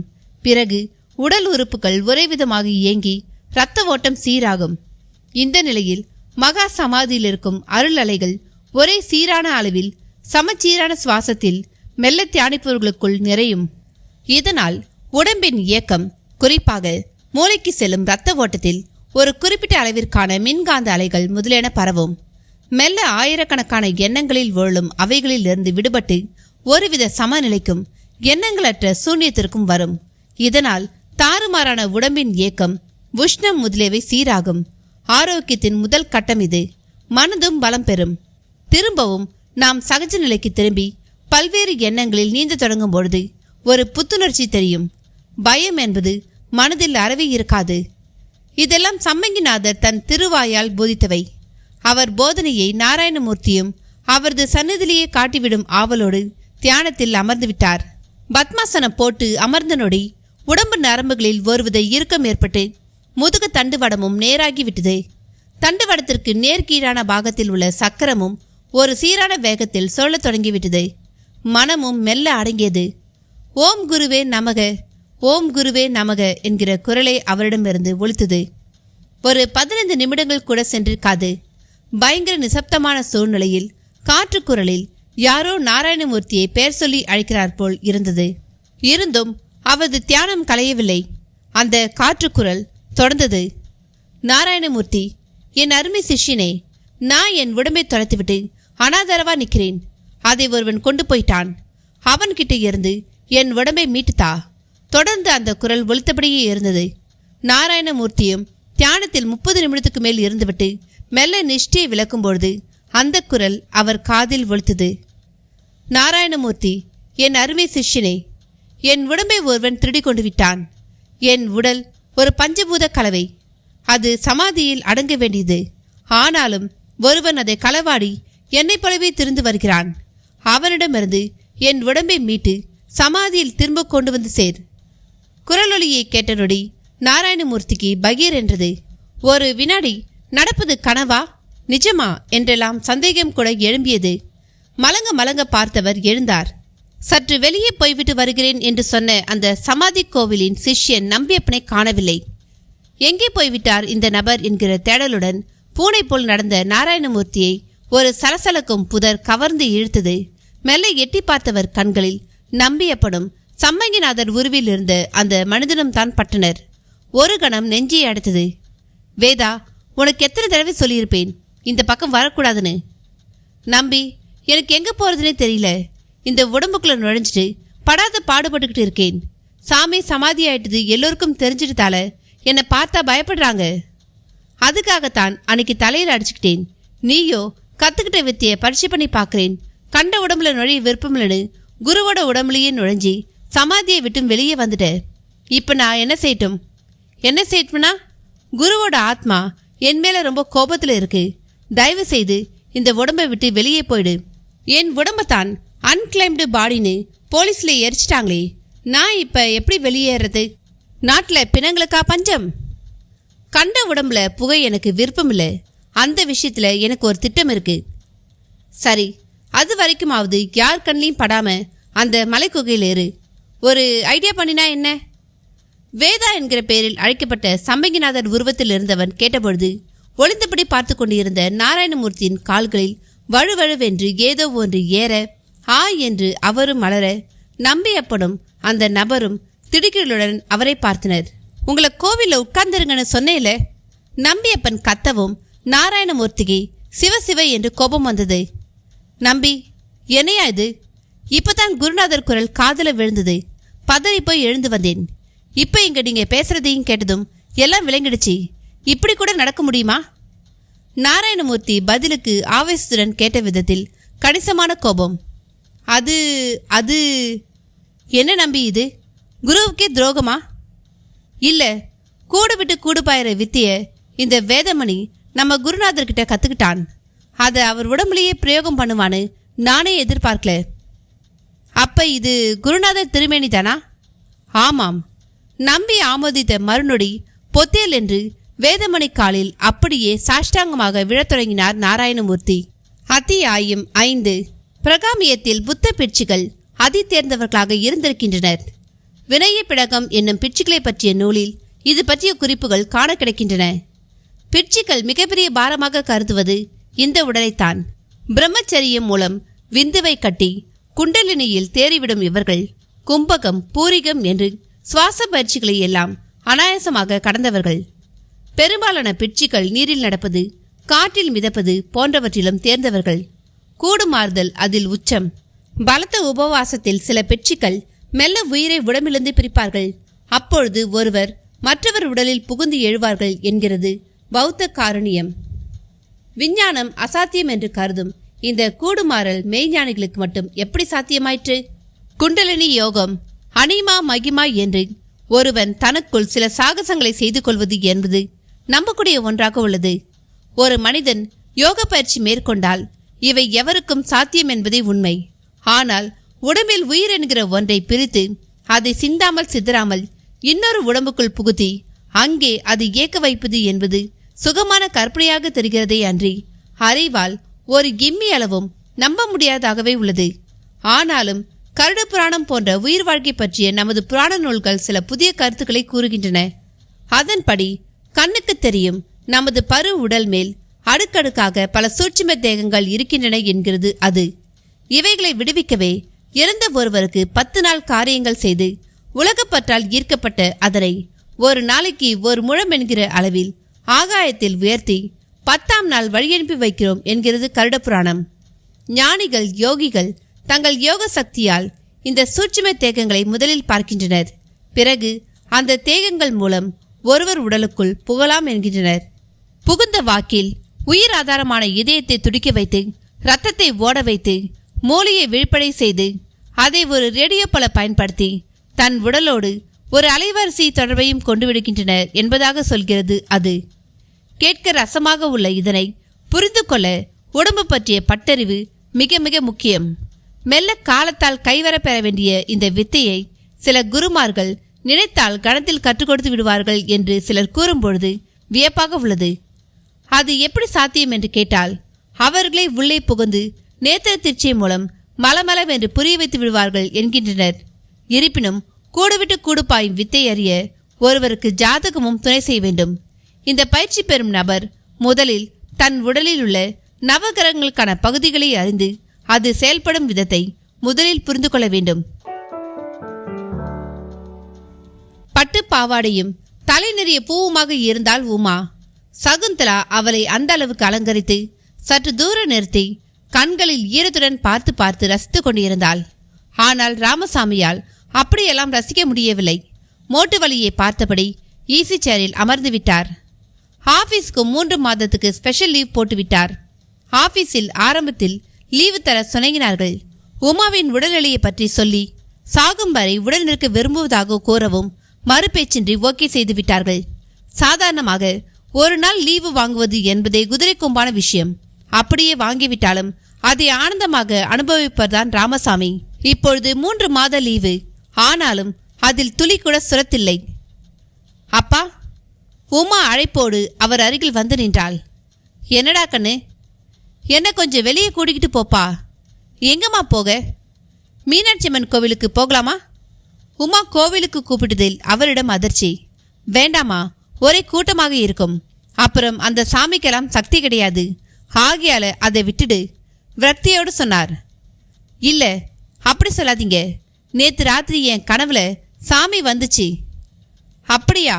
வந்து எனக்கு உடம்பு நல்லாயிடும்னு சொல்லிச்சு. அப்படியா? சத்தியமாப்பா? உமா அடுத்து சொன்னதும் சகுந்தலாவை கூட திருப்பியது. என்னங்க, அவ பேசுறத பார்த்தா எனக்கே ரொம்ப நம்பிக்கையாக தெரியுது. பேசாம ஒரு தடவை கோவிலுக்கு கூட்டிக்கிட்டு தான் போயிட்டு வந்துடுங்களே. என்ன சகுந்தலானி, நான் கோவிலுக்கு போனா அழுதுடுவேன். அட நீங்க ஒன்று, நாம இப்ப என்ன சிரிச்சிட்டா இருக்கோம்? உமா மனசு கோணக்கூடாதுங்க, தயவு செய்து கேளுங்க. சரி. அரை மனதாக ராமசாமி சம்மதிக்க சகுந்தலாவும் நிம்மதி பெருமூச்சு விட்டாள். மீனாட்சி அம்மன் கோவில் தெற்கு கோபுர வாசலை ஒட்டி கார் பார்க்கிங் செய்தபடி இருந்தான் அந்த டிரைவர். காருக்குள் தாஜ் ஹோட்டலில் தங்கியிருந்த அந்த யோகி அமர்ந்திருந்தார். கதவை திறக்கவும் பதவிசாக இறங்கினார். கூட வரணுங்களா? டிரைவர் கேட்டான். ஆமாம், வந்தா நல்லா இருக்கும். அப்ப இருங்க, வந்துறேன். கார் கதவை மூடி கண்ணாடியை ஏற்றிவிட்டு உட்புறமாக லாக் செய்தான். பிறகு அவரை அழைத்து கொண்டு நடந்தான். உள்ளே ஜே ஜே என்று கூட்டம். அந்த யோகியும் தெற்கு கோபுர வாசல் வழியாக நுழைந்தார்.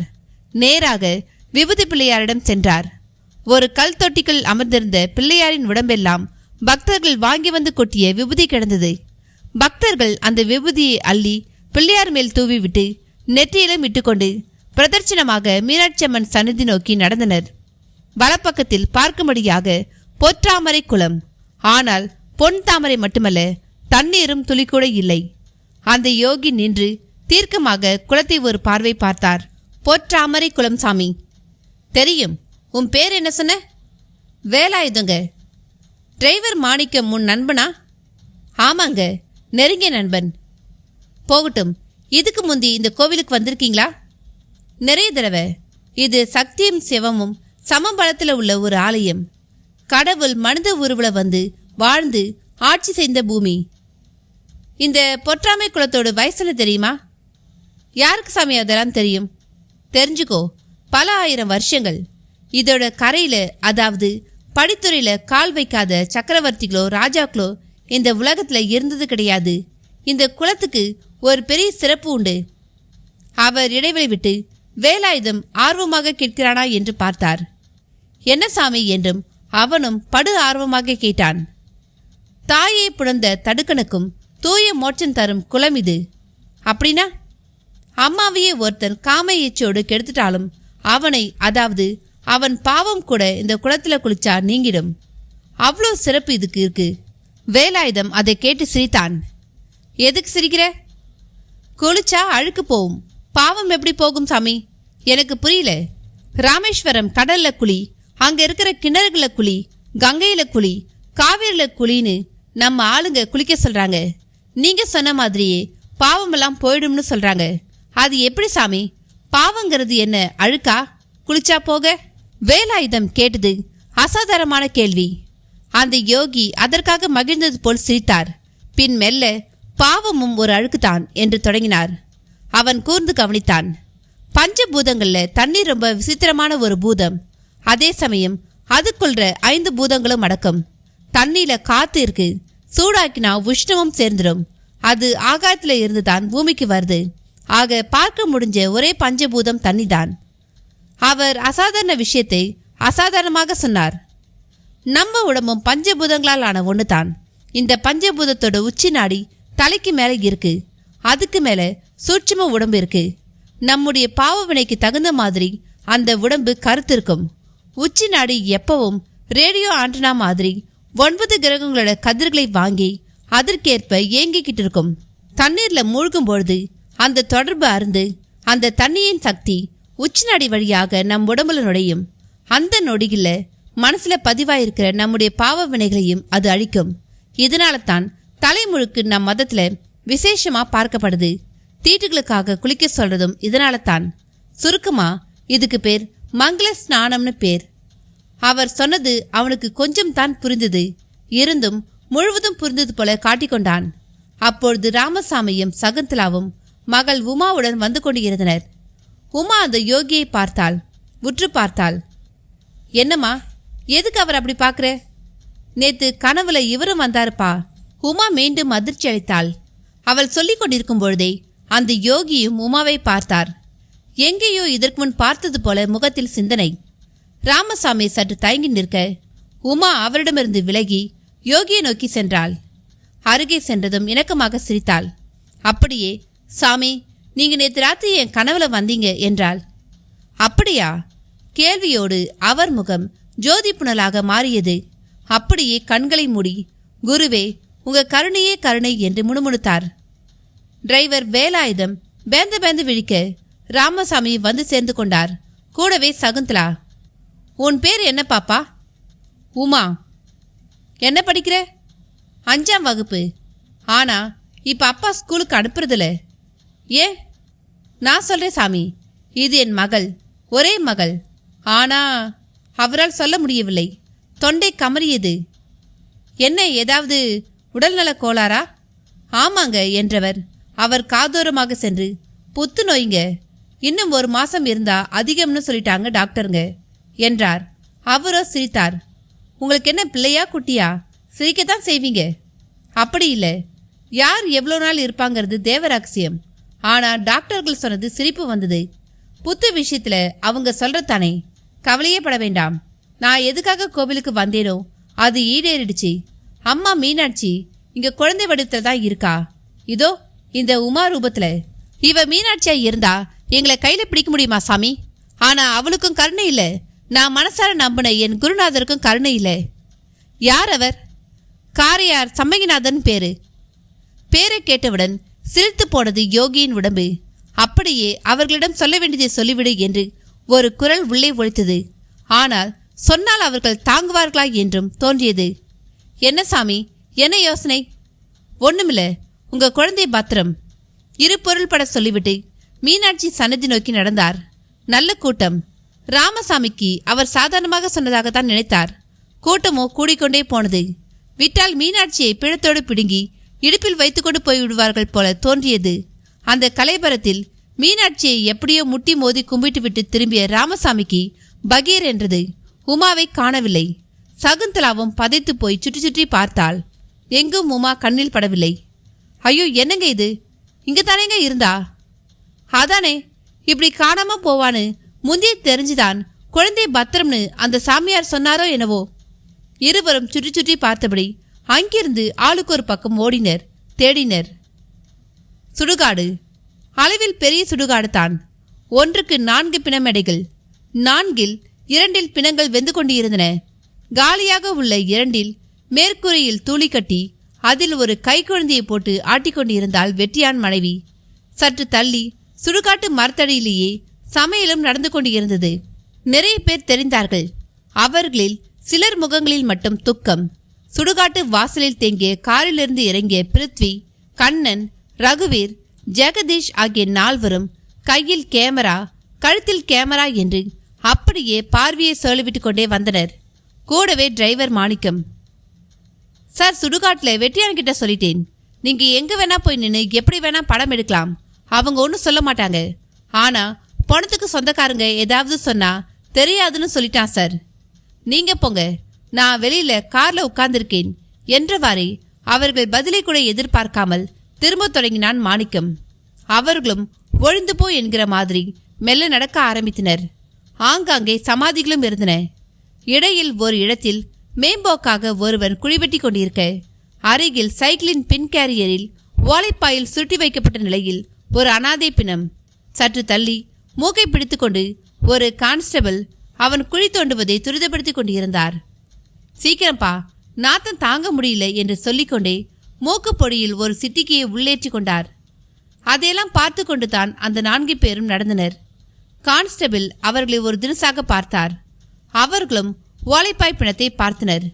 கான்ஸ்டபிளுக்கு ரகுவீரின் கையிலும் தோளிலுமாக இருந்த ஸ்டெடிகேம் கேமரா ஆச்சரியம் தந்தது. என்ன தம்பி, ஏதாவது டிவி படப்பிடிப்பா? இது டிவி கேமராங்களா? இது மூவி கேமராங்க. ஓ, சினிமா கேமராவா? ஆமாம். பதிலோடு வியூ பாயிண்டர் வழியாக குழியையும் அவரையும் ஓலைப்பாய் பிணத்தையும் பார்த்தான். ஐயோ இருங்க, நீங்க வாட்டும் எதையாச்சும் எடுத்து வைக்க போறீங்க. எடுக்கல, ஜஸ்ட் லுக்கிங். அப்படின்னா சும்மா பார்த்தேன்னு சொன்னேன். ரகுவீர் கொஞ்சம் தினவோடு கத்தவே செய்தான். கண்ணனோ சூழ்நிலையை அளப்பதில் மும்முரமாக இருந்தான். ஜெகதீஷுக்கு பிணமெறிவது சுவையான ஒரு காட்சியாக இருந்தது. பிருத்வி அந்த சுடுகாட்டிலும் தூளி கட்டி அடுப்பு மூட்டும் வெட்டியான் குடும்பத்தை பார்த்து ஆச்சரியப்பட்டு கொண்டிருந்தான். கான்ஸ்டபிள் அவர்களை மதிப்பாக உணரத் தொடங்கியிருந்தார்.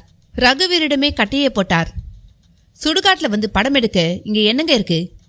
சுடுகாடு இருக்குல்ல, ஏதாச்சும் பேய் கதையை படமாக எடுக்கிறீங்களா? பேயும் இல்லை பிசாசும் இல்லைன்னு சொல்றதுக்காகத்தான் படம் எடுக்கிறோம். கான்ஸ்டபிள் முகத்தில் புரூச்சென்று அவன் துப்பினது போல உணர்ந்தார். அவர் முற்றிலும் எதிர்பார்க்காத பதில். என்னங்க தம்பி, உங்க பதிலை என்னால் ஜீரணிக்கவே முடியல. பேய் பிசாசு இல்லைங்கிறதுக்காக ஒரு படமா? ஆமாம். இங்க எங்க இருக்கு பேய்? வியூ பாயிண்டரில் பார்த்து கொண்டே தான் கேட்டான் ரகுவீர். இங்க எங்க இருக்குன்னா அது வெளியே வரவும் நேர காலம் இருக்குல்ல. அது என்ன நேர காலம்? நான் ராத்திரியே சொல்றேன்.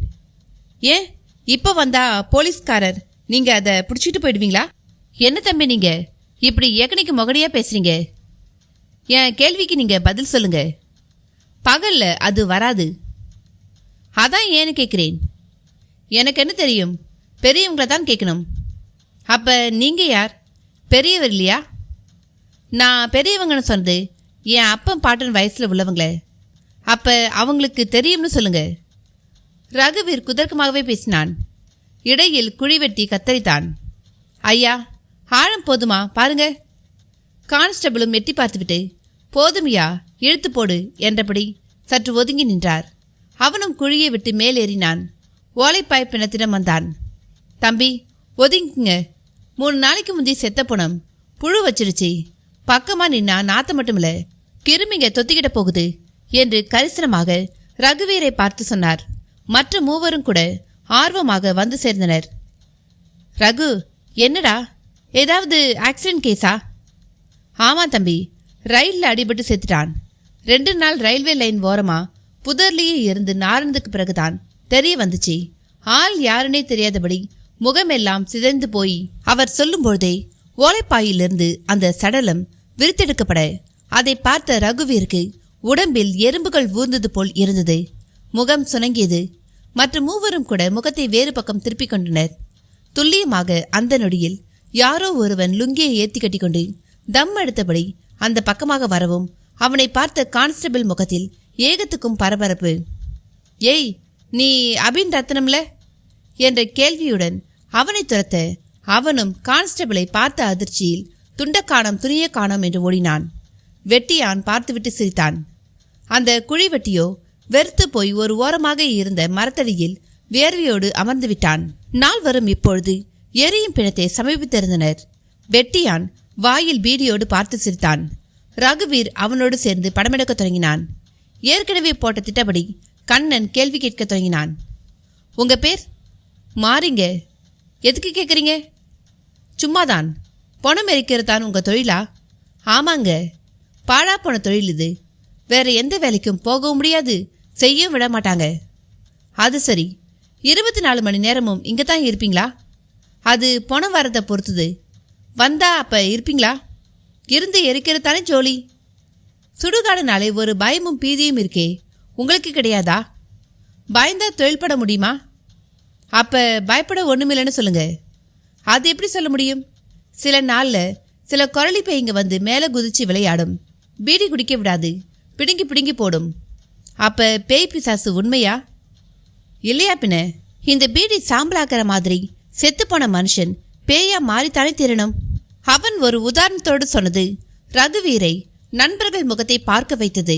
அவர்கள் முகத்தில் நக்கல் புன்னகை. ஆமா, நீங்க இங்க எதுக்கு வந்திருக்கீங்க? படம் பிடிக்கவா? அவன் திருப்பி கேட்டான். ஆமாம், பேய் இருந்தா அதையும் பிடிச்சிக்கிட்டு போகலாம்னு. அதெல்லாம் எல்லார் கணக்கும் தெரியாதே. அது ஏன்? யாருக்கு தெரியும்? நான் பார்த்த சமயங்களில் என் பொண்டாட்டி பார்க்க மாட்டா, அவ பார்த்த சமயங்களில் நான் பார்க்க மாட்டேன். காரணம் தெரியாது, அனுபவம் அப்படி. இன்னைக்கு எங்களுக்கு தெரியுதான்னு பார்ப்போமா? உங்களுக்கு என்ன தலையெழுத்து? உண்மைனா அது எதிரில் வரட்டும். அப்போ பொய்ன்னு சொல்கிறீங்களா? ஆமாம், சுடுகாடும் ஒரு குப்பை தொட்டி. வீணா பயப்படக்கூடாது, அதை ஒதுக்கக்கூடாதுங்கிறேன்.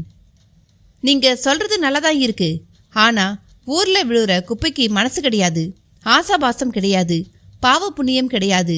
ஆனால் இங்கே சாம்பலாகிற ஒவ்வொரு மனுஷனும் ஆசாபாசமுள்ள மனசோடு வாழ்ந்தவங்க. அந்த குப்பையும் இந்த குப்பையும் எப்படி ஒன்றாகும்? வெட்டியான் அவர்கள் 4 பேரும் யோசிக்கும்படியாகத்தான் கேட்டான். அவர்களும் அவன் பதிலால் கொஞ்சம் போல சிந்திக்கத்தான் செய்தனர். அதே சமயம் அந்த ரயில்வே லைனில் அடிபட்ட பிணமோ பாயிலிருந்து விடுவிக்கப்பட்ட நிலையில் துர்நாற்றம் வீச கிடந்தது. குழி தோண்டிய ஸ்வீப்பர் வெறுத்து போய் அந்த பிணத்தை தரதரவென இழுத்து குழியில் போட்டுவிட்டு முகம் மட்டும் வெளியில் தெரிய உடம்பை மண்ணால் மூடிவிட்டு போகட்டும் என்பது போல் அங்கிருந்து நழுவ தொடங்கியிருந்தான். அத்தியாயம் 6. உடம்பை விஞ்ஞானம் பார்க்கும் விதத்திற்கும் நமது ஞானியர்கள் பார்க்கும் விதத்திற்கும் நிறைய வேற்றுமைகள் உள்ளது. விஞ்ஞானம் எவ்வளவுதான் முயன்றாலும் அதை முயற்சிக்கும் மனிதன் தன் உடம்பை கொண்டு தான் முயற்சிக்கிறான். எனவே அவன் உடம்பின் புறம் மற்றும் அக வலிமைக்கு ஏற்பவே அவனால் உடம்பை பற்றி அறிய முடியும். ஆனால் யோகத்தில் ஈடுபாடுள்ள ஞானியரோ உடம்பின் புற மற்றும் அக ஆற்றல்களில் மிக மிக பலசாலிகள். அவர்கள் கண் பார்வை, உணரும் ஆற்றல் எல்லாமே மிக வலிமையானவை. அவைகளை கொண்டு அவர்கள் உடம்பை பற்றி சொல்வதில்தான் உயிர் மற்றும் உடல் பற்றிய ரகசியங்கள் நமக்கு நன்கு புரிய வரும் என்பதே உண்மை. யோகத்தில் வல்லவரான ஒரு ஞானியை விஞ்ஞானபூர்வமாக பரிசோதித்திருக்கிறார்கள். அவர்களின் ரெசிடென்சி பவர் ஒரு மனிதனால் அவ்வளவுதான் தாங்க முடியும் என்கிற அளவுகளைப் போல பல மடங்கு அவர்கள் தாங்கியதை பார்த்து விஞ்ஞானமே வியந்திருக்கிறது. இந்த மாதிரி கட்டங்களில் விஞ்ஞானிகள் இதெல்லாம் மிராக்கிள் என்று சொல்வதை தவிர வேறு வழியில்லை என்கின்றனர். அந்த மிராக்கிள் எல்லைக்குள் எவர் ஒருவரால் நுழைய முடிகிறதோ அவர்களுக்கு உடம்பின் மற்ற பரிமாணங்களும் சுலபமாக புரியும். அப்படி புரியும் பட்சத்தில் ஒரு உயிரானது உடம்புக்குள் காற்றோடு கூடி நுழைதல், பின் இதயத்தை இயக்கி இரத்த ஓட்டத்தை ஏற்படுத்துதல், மூளையை கைப்பற்றி இயங்குதல் எல்லாம் சர்வசாதாரணமாகிவிடும்.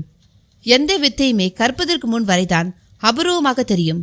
கற்றுக்கொண்ட பிறகு அது ஒரு சாதாரண விஷயமாகிவிடும். சைக்கிள் ஓட்டுவதிலிருந்து விமானத்தை இயக்குவது வரை இது பொருந்தும். காரியார் யோகி சம்மங்கிநாதர் உடம்பினுள் நுழைந்துவிட்டதாக கருதப்படும் வேதமணியும் நம்பியப்பனும் நாராயணமூர்த்தியை சற்று நெருடலுடன் பார்த்தபடி நின்று கொண்டிருந்தனர். நாராயணமூர்த்தி வேதமணியை பார்த்து கொண்டிருந்தார். அவரால் வேதமணியாக உணர முடியவில்லை. தன் எதிரில் சம்மங்கிநாதரை அமர்ந்திருக்கிற மாதிரி தான் தோன்றியது.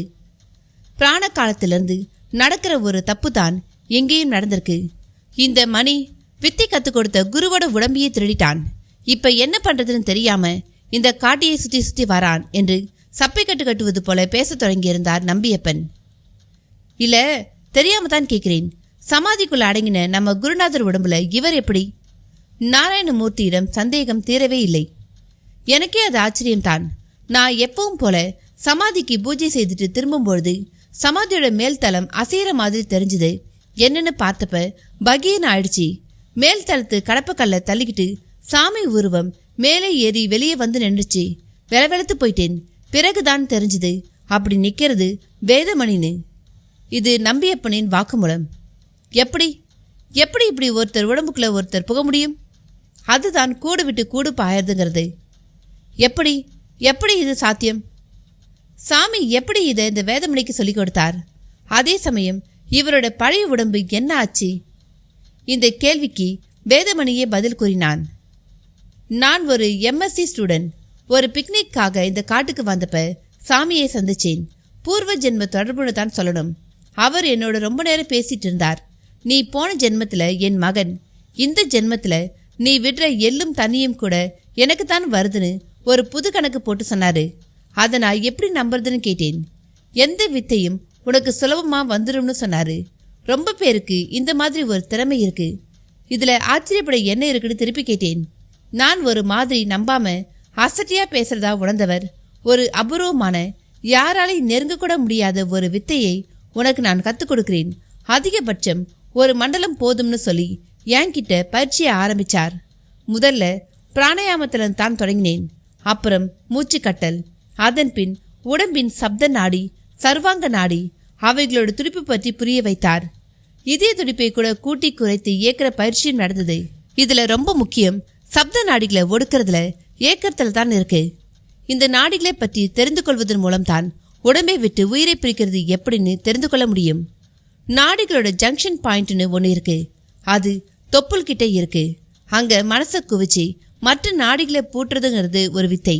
அதாவது எல்லா நாடியையும் பூட்டி தொப்புள் கிட்ட வந்து அப்படியே ரத்த ஓட்டத்துல உயிர் வாயுவை இறைப்பைக்கு கொண்டு போய் அங்கே இருந்து ஏப்பம் வாய் வழியா வெளியே போற மாதிரி உயிர் காற்ற உடம்பை விட்டு வெளியேற்ற, கூடவே அந்த உடம்பின் மூளையோடு ஒருவித அலைத்தொடர்பை அறுத்துக்காம அப்படியே பயணம் செய்து இன்னொரு உடம்பின் வாய் வழியா உள் நுழைந்து அதே அண்ட மூலதாரணங்கிற நாடிகளோடு ஜங்ஷனை அடைஞ்சு அங்கிருந்து பயணம் செய்து சப்த நாடிகளை நெருங்கி அவைகளை முதல்ல துடிக்க வைத்து, பிறகு இதயத்தை துடிக்க வைத்து, பிறகு மூளைக்குள் ரத்தத்தோடு கலந்து நுழைந்து அங்கு செயல்படாம உள்ள நியூரான்களை இயக்கி விட்டுட்டு அந்த உடம்போட மூளை தொடர்பை இங்க மாற்றிக்கிட்டு மனதை இந்த மூளையை கொண்டு இயக்கிற தூங்குற வரை இந்த விஷயம் போகுது. நான் ரொம்ப வேகமா சொல்லிவிட்டேன். குட்டி குட்டி விஷயங்கள் நிறைய இருக்கு. மொத்தத்துல யோகம் தெரியாத யாருக்கும் இது புரியாது. அவங்களால இதை நம்ப முடியாது. இதுதான் உண்மை. யோகம் தெரிஞ்சவங்களுக்கோ இது ஒரு சாதாரண விஷயம். என் ஜென்மாந்திர தொடர்பு, குருநாதர் கருணை எல்லாம் எனக்கு இந்த வித்தியை ஒரு மண்டலத்துல கற்றுக் கொடுத்தது. இருந்தாலும் இதை நான் ஒரு சராசரி மனித பிணத்துக்கிட்ட பரிசோதிச்சு பார்க்கல, மிருகத்துக்கிட்டையும் பரிசோதிக்க விரும்பல. இந்த நிலையில தான் குருநாதர் மகா சமாதி அடைஞ்சார். குருநாதர் உடம்பை விட ஒரு புனிதமான உடம்பு கிடைக்க கொடுத்து வச்சிருக்கணுமே. அதான் ஆர்வத்துல பக்கத்துல ஒரு மலை குகையில என் உடம்ப படுக்க போட்டுட்டு இங்க சமாதிக்கு வந்து உள்ள நுழைஞ்சி குருநாதர் உடம்பை ஆக்கிரமிச்சேன். அதே சமயம் குகையில விட்டுட்டு வந்த என் உடம்ப இந்த காட்டுல திரியிற ஒரு புலி வந்து தன் பசிக்கு உணவா தின்னுட்டு போயிடுச்சு. இப்ப இந்த உடம்பை விடவும் முடியாம இன்னொரு உடம்பை பெறவும் முடியாம தவிக்கிறேன். குருநாதர் ஆத்மாவும் வருத்தப்படுற ஒரு நிலை. வேதமணி ஒரு நீண்ட பிரசங்கம் செய்து முடித்தான். நாராயணமூர்த்திக்கு என்ன பேசுவதென்றே தெரியவில்லை. வெகு நேரம் பெருமை பிடித்தது போல நின்று விட்டார். நாராயணமூர்த்தி, உங்களுக்கு ஏதாவது வழி தெரிஞ்சா கூறுங்களே. எனக்கு எனக்கு எனக்கு என்ன சொல்றதுனே தெரியல. ஒரு இறந்த உடம்பு இப்ப வேதமணிக்கு கிடைக்கணும், அவ்வளோதான். அதே சமயம் இந்த உடம்ப இவன் சமாதியில விட்டுடணும். அப்பதான் சமாதியில திரும்ப இதை வச்சு புதைக்க முடியும். அதுக்கு சுடுகாட்டுக்கு தான் போகணும். இவரை ரகசியமா கூட்டிக்கிட்டு போறீங்களா? போகலாம். அங்க உடம்பு கிடைக்கணுமே. சுடுகாட்டில் கிடைக்காத உடம்பா? எவ்வளோ உடம்பு புதைஞ்சிருக்கும். அதில் ஒன்று. எனக்கு இந்த மாதிரி விஷயமே புதுசு. அது மட்டும் இல்லை, நான் இங்கே வந்த விஷயமே வேற. ஒரு பொண்ணு உயிருக்கு போராடிக்கிட்டு இருக்கா. அவளை காப்பாற்ற சாமியால் தான் முடியும்னு நான் நினச்சி தான் இங்கே வந்தேன். ஆனால் சாமி உடம்பை காப்பாற்றுற ஒரு சூழ்நிலை வரும்னு எதிர்பார்க்கல. நாராயணமூர்த்தி தன் பதிலை சொல்லும் பொழுதே அங்கே ஒரு அதிசயம் போல குழந்தை உமாவும் தாஜ் ஹோட்டலில் தங்கியிருந்த சிவானந்தம் என்கிற யோகியும் அந்த காட்டுப்பாதை வழியே வந்தபடி இருந்தனர். அவர்களை பார்க்கவும் நாராயணமூர்த்திக்கு ஆச்சரியம் தாழவில்லை. புருவம் வளைந்தது. முகத்திலும் ஆச்சரிய அதிர்வு ரேகைகள் ஏகமாக பெருக்கெடுத்து ஓடியது. உமாவை பார்க்கவே பாவமாக இருந்தது. பார்ப்பதற்கு சொல்ல முடியாத அளவு சோர்வோடு தெரிந்தாள்.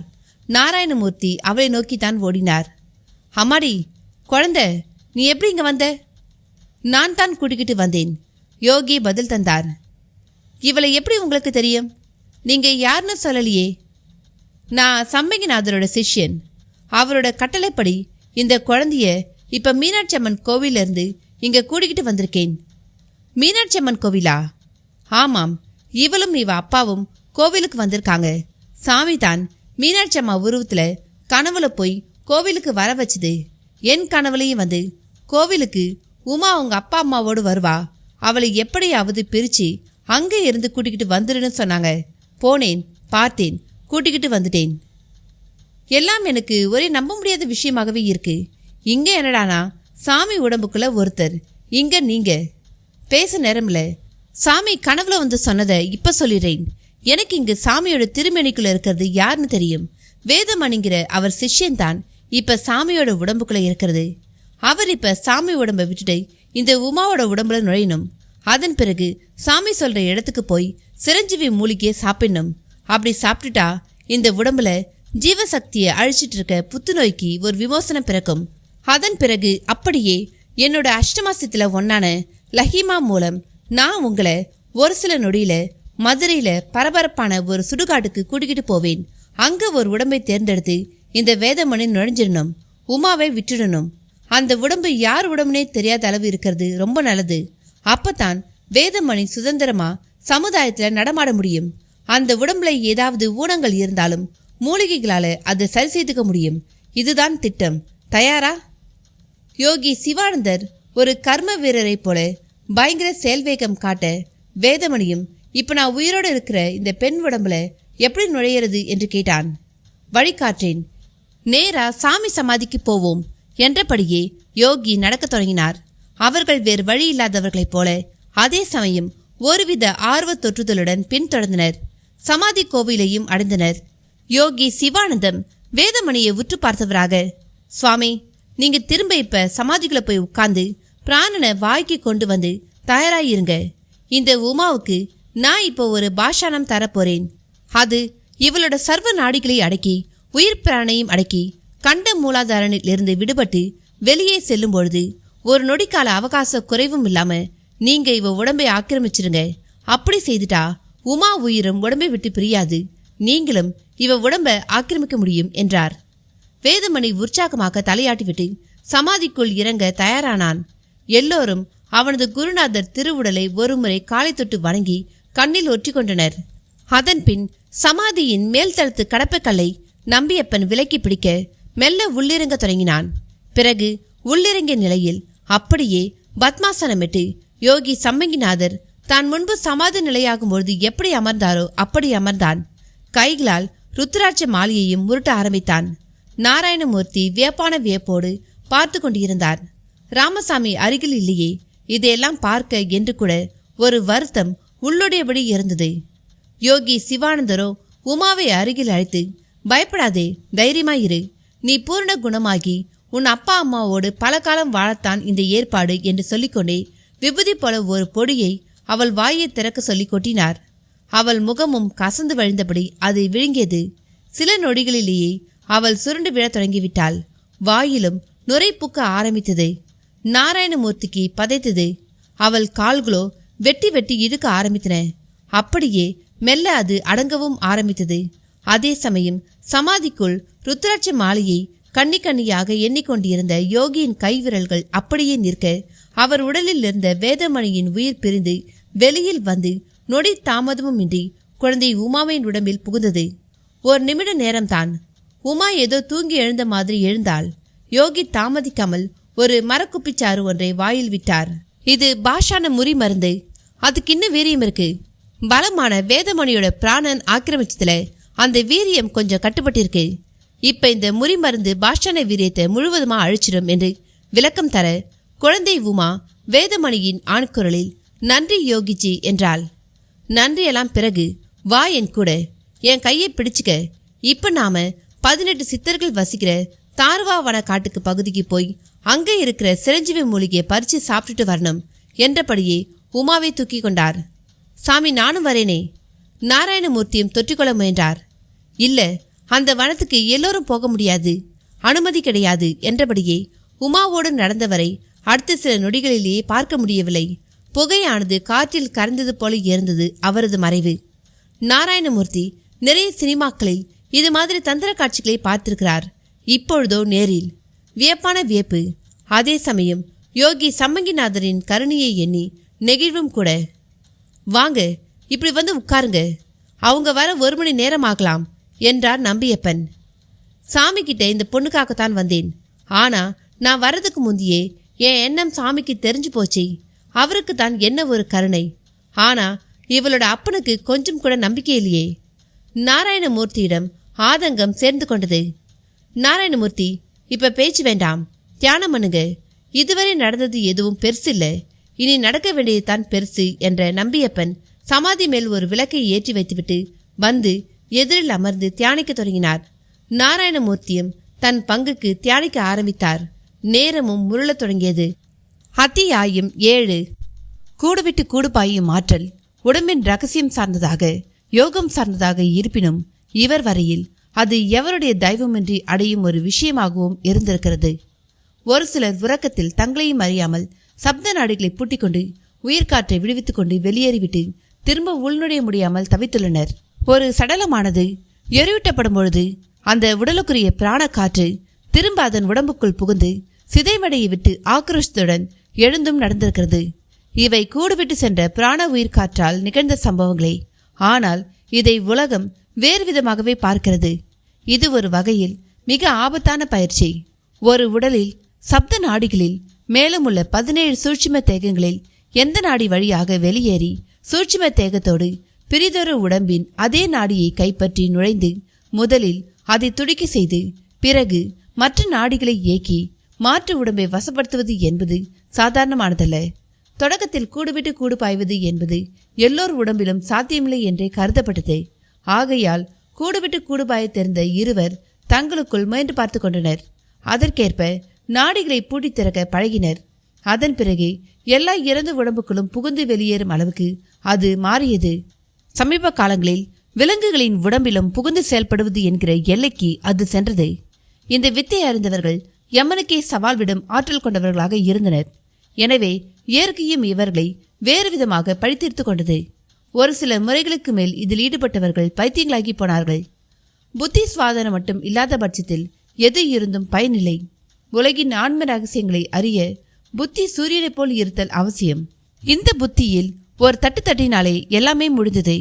மனித சக்திக்கு மிஞ்சியதே எதுவும் இல்லை என்பவர்கள் புத்தி சுவாதனமற்று போகும்பொழுது மட்டும் இயற்கை மிக கொடியது, அதை வெல்ல யாராலையும் முடியாது என்கின்றனர். கோள்களும் ஒருவரை அடக்கி ஆள புத்தியில் தான் தங்கள் வேலையை காட்டுகின்றன. புத்தி சூரியன் எப்பொழுதும் ஒளியுடன் திகழ பக்தியும் பணிவுமே துணை செய்யும். அஷ்டமா சித்து பற்றி அறிய, புரிய, வசப்படுத்த புத்தி பலம் மிக மிக அவசியம். அஷ்டமா சித்தி என்பது புத்தியின் முன்னால் ஒரு அதீத கற்பனையாகவே காட்சி தரும். அது ஒரு பொக்கிஷ கலை என்று புத்திக்கு புரிந்துவிட்டால் அஷ்டமா சித்து சாதாரணமாகிவிடும். எனவே அது தன்னை நம்புகின்றவர்களை விட நம்பாதவர்களிடமே அதிகம் சிந்திக்கப்படும். ஏனென்றால் அஷ்டமா சித்தி என்பது உயிர்களின் வாழ்வில் படைத்து காத்து அழித்திடும் இறைநிலைக்கு முந்திய ஒரு நிலை. அதை அறிந்தவன் உலகம், பிரபஞ்சம், உயிர்கள், இறை என்கிற சகலத்தையும் பற்றிய உண்மைகளை அல்லது ரகசியங்களை அறிந்த ஒருவனாவான். அந்த வனம் படு ரம்யமாக இருந்தது. மெல்லிய பனிப்பொழிவு, இதமான ஒரு வகை பச்சை வாசம், எங்கோ ஒரு பேரருவி சீறியபடி இருக்கிறது என்பதற்கான இதமான சப்தம் காதில் விழுந்து மனதை நிறைத்தது. அதுவரை யோகி சிவானந்தரின் தோளில் அமர்ந்திருந்த உமா அவரால் இறக்கிவிடப்பட்டால் சோர்ந்து காணப்பட்டாலும் புதிய தெம்பு அவளுக்குள் ஏற்படுவதை அவரால் உணர முடிந்தது. அவளுக்குள் இருக்கும் வேதமணி யோகியிடம், சாமி இதுவா தார்கவனம் என்று கேட்க அவர் சிரமும் அசைந்து ஆமோதித்தது. இது நம்ம நாட்டில் எங்க இருக்கு? நாம இப்ப எங்க இருக்கோம்? அவர் பதில் சொல்லாமல் ஒரு நீர் சரிவருகே போய் நின்றார். பக்கத்தில் ஒரு புல்வெளி, அதில் நடுநடுவே சில செடிகள் வளர்ந்திருந்தன. இதமான சூரிய ஒளி அதன் மேல் பட்டுக்கொண்டு இருந்தது. எத்தனையோ மலைத்தலங்களை வேதமணி பார்த்திருக்கிறான். ஆனபோதிலும் இது புதிதாக, உலகத்தில் இருக்க வாய்ப்பில்லாததாக, ஏதோ வேறு ஒரு கிரகத்தில் தான் இப்படி ஒரு காடும் சூழலும் இருக்க வேண்டும் என்று நினைத்து கொண்டான். அதே சமயம் அந்த யோகியை பார்த்து சிரித்தபடி நிர்வாணமாய் இரண்டொருவர் கடந்து போயினர். நிர்வாண கூச்சங்கள் எல்லாம் ஏதுமில்லை. வேதமணி அவர்கள் யார் என்பது போல் யோகி சிவானந்தரை பார்த்தான். கோரக்கரும் பாம்பாட்டியாரும் தான் போய்கிட்டு இருக்காங்க என்று சாதாரணமாக சொன்னார் சிவானந்தர். வேதமணிக்கு ஒரு வினாடி உடம்பெல்லாம் மின்னல் இறங்கியது போல சிலுத்து போனது. சிவானந்தர் எதையோ தேடினார். பின் அதை கண்டு கொண்டது போல ஒரு புதர் அருகே சென்று கை குவித்து கடவுளை வணங்குகிற மாதிரி வணங்கினார். பிறகு வானத்தை பார்த்து சூரியனையும் வணங்கினார். அதன் பிறகு கட்டை விரலையும் மோதிர விரலையும் மட்டும் பயன்படுத்தி அந்த புதரிலிருந்து 2 செடிகளை வேருடன் பறித்தார். அதை வணங்கிவிட்டு வேதமணியை பெற்றுக்கொள்ள சொல்ல உமாவின் உடம்பில் இருக்கும் வேதமணியும் அவ்வாறே செய்தான். அதன் பின் அதன் இலைகளை அப்படியே மென்று விழுங்க சொல்ல அவனும் அவ்வாறே செய்தான். அவைகள் வாயில் அரைப்பட்டு தொண்டை வழியாக உள்ளிறங்கும் பொழுது உடம்பெல்லாம் ஏனோ தகதகவென வியர்த்தது. கண்கள் கூட இரத்த சிவப்புக்கு மாறியது. சாமி, பயப்படாத, கிருமிகளை கொல்ற கதிராக்கனி மூலிகை இப்ப நீ சாப்பிட்டது என்றவர் அடுத்து சிறு சிறு பூக்களுடன் கூடிய இன்னொரு மூலிகை செடியை பறித்து அதையும் சாப்பிட சொன்னார். இது கந்தராக்னி, அதாவது உடல் உஷ்ணத்தை குளிர வைக்கக்கூடியது. இன்னும் சில நிமிஷங்களில் சிறுநீர் நிறைய வெளியேறும். அது கருப்பா வெளியேறினா புற்றுநோயோட கிருமிகளும் செல்களும் அழிஞ்சி வெளியேறிட்டுதா அர்த்தம் என்றார். சில நிமிடங்களில் அவ்வாறே ஆனது. இறுதியாக கையில் ஒரு மூலிகையை கசக்கி வாயில், மூக்கில், கண்ணில், காதில் என்று முகத்வாரங்கள் சகலத்திலும் விட்டார். இது சஞ்சீவியா? ஆமாம், லட்சுமணன் பிழைக்க ஆஞ்சநேயர் கொண்டு சென்று கொடுத்ததே. அதுவா? அதுவேதான். கொஞ்சம் எடுத்துக்குவா. திருடாம கேட்டதுக்காக பாராட்டேன். எடுத்துக்கோ. இதை சாப்பிட்டா எப்பேற்பட்ட காயமும் குணமாகும். வியாதியை பிறகு வராது. யோகம் ரொம்ப சுலபமா வசப்படும். உமா எனும் வேதமணி வெகு ஆர்வமாக அந்த சிரஞ்சீவி மூலிகைகளில் மிச்சமிருந்ததை தன் பிஞ்சி கைகளை நீட்டி வாங்கி கொண்டாள். சிவானந்த யோகியும் வந்த வேலை முடிந்தது என்கிற மாதிரி மீண்டும் உமா வடிவில் உள்ள வேதமணியை தொட்டு தூக்கி கொண்டார். அந்த வனத்தையும் வணங்கியபடியே நீங்க தொடங்கினார். இடைவிடாமல் மீனாட்சி அம்மன் கோவில் ஒளிபெருக்கியில் உமா என்னும் 10 வயது சிறுமியை காணவில்லை என்னும் அறிவிப்பு ஒளிபரப்பாக்கி கொண்டே இருந்தது. அவளுடைய அங்க அடையாளங்களை சொல்லி அவளை ஜாயிண்ட் கமிஷனர் அலுவலகத்துக்கு அழைத்து வர சொல்லி தொடர்ந்து ஒளிபரப்பிக் கொண்டிருந்தனர். மரபெஞ்சில் தொழுத கையும் அழுத மூஞ்சியுமாக அமர்ந்திருந்தாள் சகுந்தலா. ராமசாமி கோவிலையை சுற்றி சுற்றி வந்து கொண்டிருந்தார். எந்த பெண்ணை பார்த்தாலும் அது உமாவா என்று ஓடிப்போய் பார்த்தார். வெளியே ஆடி வீதியிலும் ஒரு ரவுண்டு வர தொடங்கினார். இந்த தெய்வத்துக்கு கொஞ்சமும் கருணை இல்லை. இப்படியா சாமி கும்பிட வந்த இடத்தில் எங்களை பிரிச்சு சோதனை செய்யும்? சே, என்ன ஒரு கொடூரமான புத்தி இந்த தெய்வத்துக்கு என்று 4 பேர் காதில் விழும்படியாகவே புலம்பிக் கொண்டே நடந்து கொண்டிருந்தார். ஆனால் எது உண்மை என்பது காலத்துக்குத்தானே தெரியும். ராமசாமி இப்படி கோவிலை சுற்றி சுற்றி வந்து கொண்டிருந்த அந்த மாலை பொழுதில் சுடுகாட்டில் வேறு விதமான காட்சிகள் அரங்கேற ஆரம்பித்திருந்தனர். ரகுவீர், ஜெகதீஷ், கண்ணன், பிருத்வி 4வரும் அந்த வெட்டியானிடம் ஆழமான சிநேகத்தை ஏற்படுத்தி கொண்டு விட்டனர். சுடுகாட்டுக்கு வெளியே சாலையோரமாக காரை நிறுத்திவிட்டு உள்ளே ஸ்டீரியோவில் பாட்டு கேட்டுக்கொண்டே படுத்திருந்தான் மாணிக்கம். நடுநடுவே என்ன செய்கிறார்கள் என்கிற மாதிரி எட்டி பார்த்தான். இவங்களை பைத்தியம்னு சொல்றதா, இல்ல இவங்க தான் பிழைக்க தெரிஞ்சவங்களா என்றெல்லாம் தனக்குள் கேட்டுக்கொண்டான். நடுவில் ஒருமுறை எட்டி பார்த்தபொழுது அவர்கள் மும்முரமான விவாதத்தில் இருக்க அது ரகுவீர் உரிய கோணத்தில் படம் பிடித்து கொண்டிருந்தான். சுடுகாடும் வயக்காடு தோட்டம் மாதிரி ஒரு இடம் தாங்க. இங்க பயங்கரமா சில விஷயங்க இருக்கிறதா சொல்றதெல்லாம் போய். உண்மையில வாழ்க்கையில நிதானமா நடந்துக்க ஒவ்வொருவரும் இளம் பிராயத்துல ஒரு சில நாளாவது சுடுகாட்டுக்கு வந்து நாங்க பணம் அவிக்கிறத பார்க்கணும். எதை கொண்டு வந்தோம், திரும்ப அதை கொண்டு போறதுக்கு தினம் சோப்பு போட்டு எண்ணெய் தடவி சீவி சிங்காரிச்சு வச்சுக்கிற இந்த உடம்ப நெருப்பு திங்கிறத வந்து பாருங்க. புது புது சிந்தனைங்க வரும். ஸ்கிரிப்டில் கண்ணன் எழுதி இருந்ததை வெட்டியான் சொல்லிக் கொண்டிருந்தான். ஒரு டாப் ஆங்கிள் வியூவுக்காக பக்கத்தில் உள்ள ஒரு தூங்குமுஞ்சி மரத்தில் ஏறி அதன் கிளை ஒன்றில் அமர்ந்து கொண்டு ஷூட் செய்யலாமா என்று தோன்றவே அதற்கு தயாராகிவிட்டான் ரகுவீர். மாணிக்கத்துக்கு சிரிப்பு வந்தது. வெளியே வந்தபொழுது யோகி சிவானந்தத்துக்கு அவன் அனுப்பி வைத்திருந்த டிரைவர் எதிர்பட்டார். ஹெலே, என்ன சாமி ஊரை சுற்றி முடிச்சிட்டாரா? அட நீ ஒன்று, கோவில்ல சாமி கும்பிட போனவர் தான். கூடத்தில் எங்கே போனார்னே தெரியல. மிஸ்ஸிங்கா? ஹோட்டலில் போய் பாத்தியா? போனேன், அங்கேயும் இல்லை. ஐயோ, அவருக்கு முத்திய மண்டலத்தில் இன்னைக்கு நிகழ்ச்சியாச்சே, அதான் ஒன்றும் புரியல. சாமியா டுபாக்கர் பாத்தியா? சே, வாய கழுவு. நல்ல மனுஷன்பா. நல்ல மனுஷன்னா இப்படித்தான் அப்ஸ்கண்ட் ஆவாங்களா? அவன் அழுத்துக்கொள்ள அவன் கார் மேல் யதார்த்தமாக மாணிக்கத்தின் பார்வை சென்றது. பாவம், ஒருவேளை அவ டுபாக்கர் பார்ட்டியோ? டாக்ஸிக்கும் ஹோட்டலுக்கும் நாமம் போட்டுவிட்டு நிஜமாலுமே எங்கேயாவது கம்பி நீட்டி விட்டாரா? கவலை ரேகைகள் முகத்தில் நெளிந்தன. உள்ளே கேமரா மரத்தின் மேல் ஏறிக்கொண்டு இருந்தது. ஒரு கயிற்றின் நுனியில் கேமராவை கட்டி கிளை ஒன்றின் இடையில் தூக்கி போட்டு அதை கீழிருந்து பிருத்திவி இழுக்க கேமரா மெல்ல மேலே ஏறி அதை ரகுவீரும் பற்றி இழுத்துக்கொண்டே கிளைப்பகுதியில் வசதியான இடமாக பார்த்து அமர்ந்தான். அப்படியே வியூ பைண்டர் க்ளோசர் முடியை விலக்கி கேமரா வழியாக மொத்த சுடுகாட்டையும் பார்த்தான். பின் ஹேண்டிலை பிடித்துக்கொண்டு அப்படியே ஒரு சுற்றி ஒரு மானிட்டர் பார்த்தவன் பேட்டரியை ஆன் செய்ய சொல்லி சமைச்சு கொடுத்துவிட்டு கேமராவை கொண்டு இப்பொழுது படம் பிடிக்க தொடங்கினான். திட்டுத்திட்டாய் சமாதிகள், மெல்லிய இருள், மாலை சூரியனின் அஸ்தமன ஒளிப்பட்டு அந்த சமாதிகள் தெரியும் விதமே ஒரு மாதிரி பயங்கரமாக இருந்தது. கண்ணன் ஒரு ரிஃப்ளெக்டரை பிடித்து சமாதிகள் மேல் பளிச்சென்று வெளிச்சம் படுமாறு செய்ய ரகுவீர் குட் என்றான். டெய், இருட்டுத்துக்களை எடுத்து முடி, ஷூட்டிங் செட்டப் இல்லாம வந்திருக்கோங்கிறத மறந்துடாத என்கிற ஜெகதீஷின் குரல் வெகு தூரம் வரை கேட்டது. அப்படி கத்தும் பொழுது அவன் காலருகில் தான் முகம் மட்டும் மூடப்படாத நிலையில் காலையில் கான்ஸ்டபிள் புதைக்க வந்த பிணம் கிடந்தது. கடைசி வரை கான்ஸ்டபிள் வரவில்லை, அந்த ஸ்வீப்பரும் வரவில்லை. அவ்வளவுதான் கவர்மெண்ட் லட்சணம் என்று நினைக்காமல் இருக்க முடியவில்லை. அதே சமயம் புதிய பிணவரத்து எதுவும் இல்லாததால் வெட்டியான் வெகு தூரத்தில் உள்ள அவனது ஓட்டு வீட்டுக்கு கிளம்பி விட்டிருந்தான். போகும்போது அருகில் வந்து எதுக்கும் ஜாக்கிரதை என்று கூறிவிட்டுதான் சென்றான். பாக்கெட்டில் அவர்கள் தந்த 500 ரூபாய் அவனை கள்ளசாராய கடை நோக்கி துரத்தியது. டேய், கீழே என்ன பண்றீங்க? 3 பேரும் மேலே வாங்க, ஒரு 10 மணி வரை இருந்து என்னென்ன நடக்குதுன்னு பார்ப்போம் என்ற ரகுவீரின் கருத்துக்கு பலமான வரவேற்பு தருகிற மாதிரி மீதமுள்ள மூவரும் கூட மரத்தில் ஏறி அகண்டு கிடந்த கிளைகளில் ஆங்காங்கே அமர்ந்து கொண்டனர். அவர்கள் வழக்கமான ஸ்டைல் படி ஒரு சிகரெட்டை பற்ற வைத்து அதை 4 பேரும் ரவுண்டு கட்டி பிடிக்கவும் செய்தனர். நடுநடுவே களைப்பின் நிமித்தம் கொட்டாவியும் வந்தது. இருந்தும் சமாளித்தனர். அப்பொழுதுதான் அங்கே அந்த அதிசயம் நடக்க ஆரம்பித்தது. சிவானந்த யோகி நாராயணமூர்த்தி மற்றும் உமாவுடன் அங்கே பிரசன்னமாகியிருந்தார். நாராயணமூர்த்தி மரத்தின் மேல் 4 பேர் அமர்ந்திருப்பது தெரியாமல் சுடுகாட்டில் யாருமில்லை என்கிற எண்ணத்தில் அன்று புதிதாக ஏதாவது பிணம் புதைக்கப்பட்டுள்ளதா என்று பார்க்க தொடங்கினார். ரகுவீர் கேமரா வழியாக கூர்ந்து கவனித்தான். அநேகமாக எதற்காவது மண்டைவோடு மற்றும் சில எலும்புகளுக்காக சில சுடுகாட்டுக்கு வருவதும் உண்டு. அப்படிப்பட்டவர்கள் இவர்களா என்கிற கேள்விதான் பிரதானமாக இருந்தது. இல்லை, சுடுகாட்டில் சில சாமியார்கள் ஏதாவது பூஜை செய்வார்கள், அதற்காக கூட இருக்கலாம் என்றும் அவனுக்கு தோன்றியது. எதுவாக இருந்தாலும் ரசமான காட்சி என்பதில் மட்டும் சந்தேகமே இல்லை என்றும் தோன்றியது. மற்ற மூவரும் கூட கூர்மையாக கவனித்தனர்.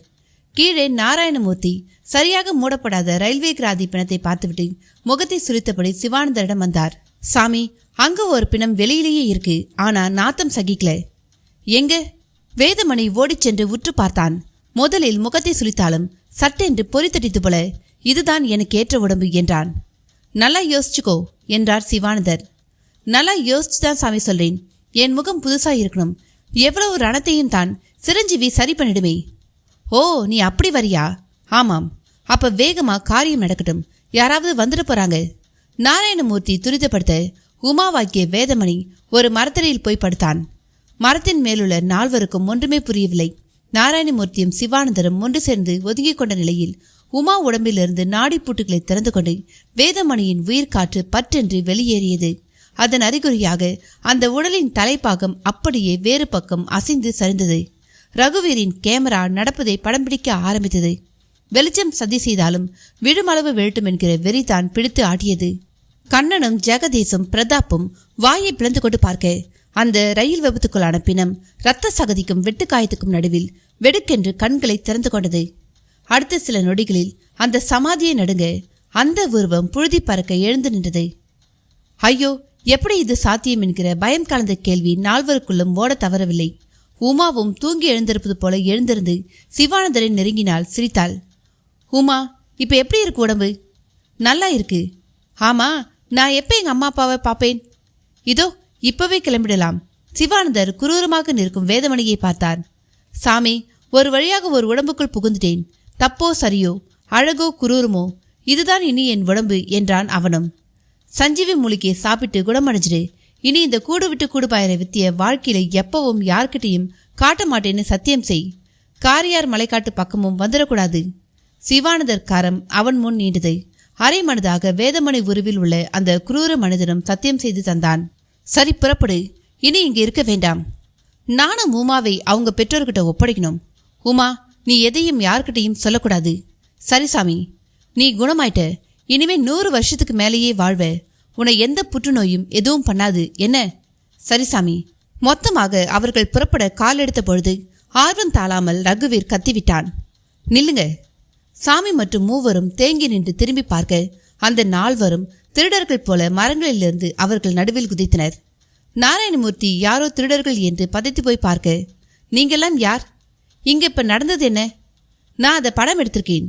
கூடு விட்டு கூடு பாயறது அது இதுன்னு பேசினீங்களே. குரூரமான வேதமணியை பார்த்தும் பார்க்காமலும் பேசினான். சிவானந்தர் வேகமாக உமாவோடு நடந்தார். எந்த பதிலையும் அவர்களுக்கு சொல்லவில்லை. வெளியே மாணிக்கத்திடம் பேசிக் கொண்டிருந்த கார் டிரைவர் வேலாயுதம் சிவானந்தரும் உமாவும் வருவதை பார்த்து விக்கித்து போனான். சாமி, நீங்களா இங்க?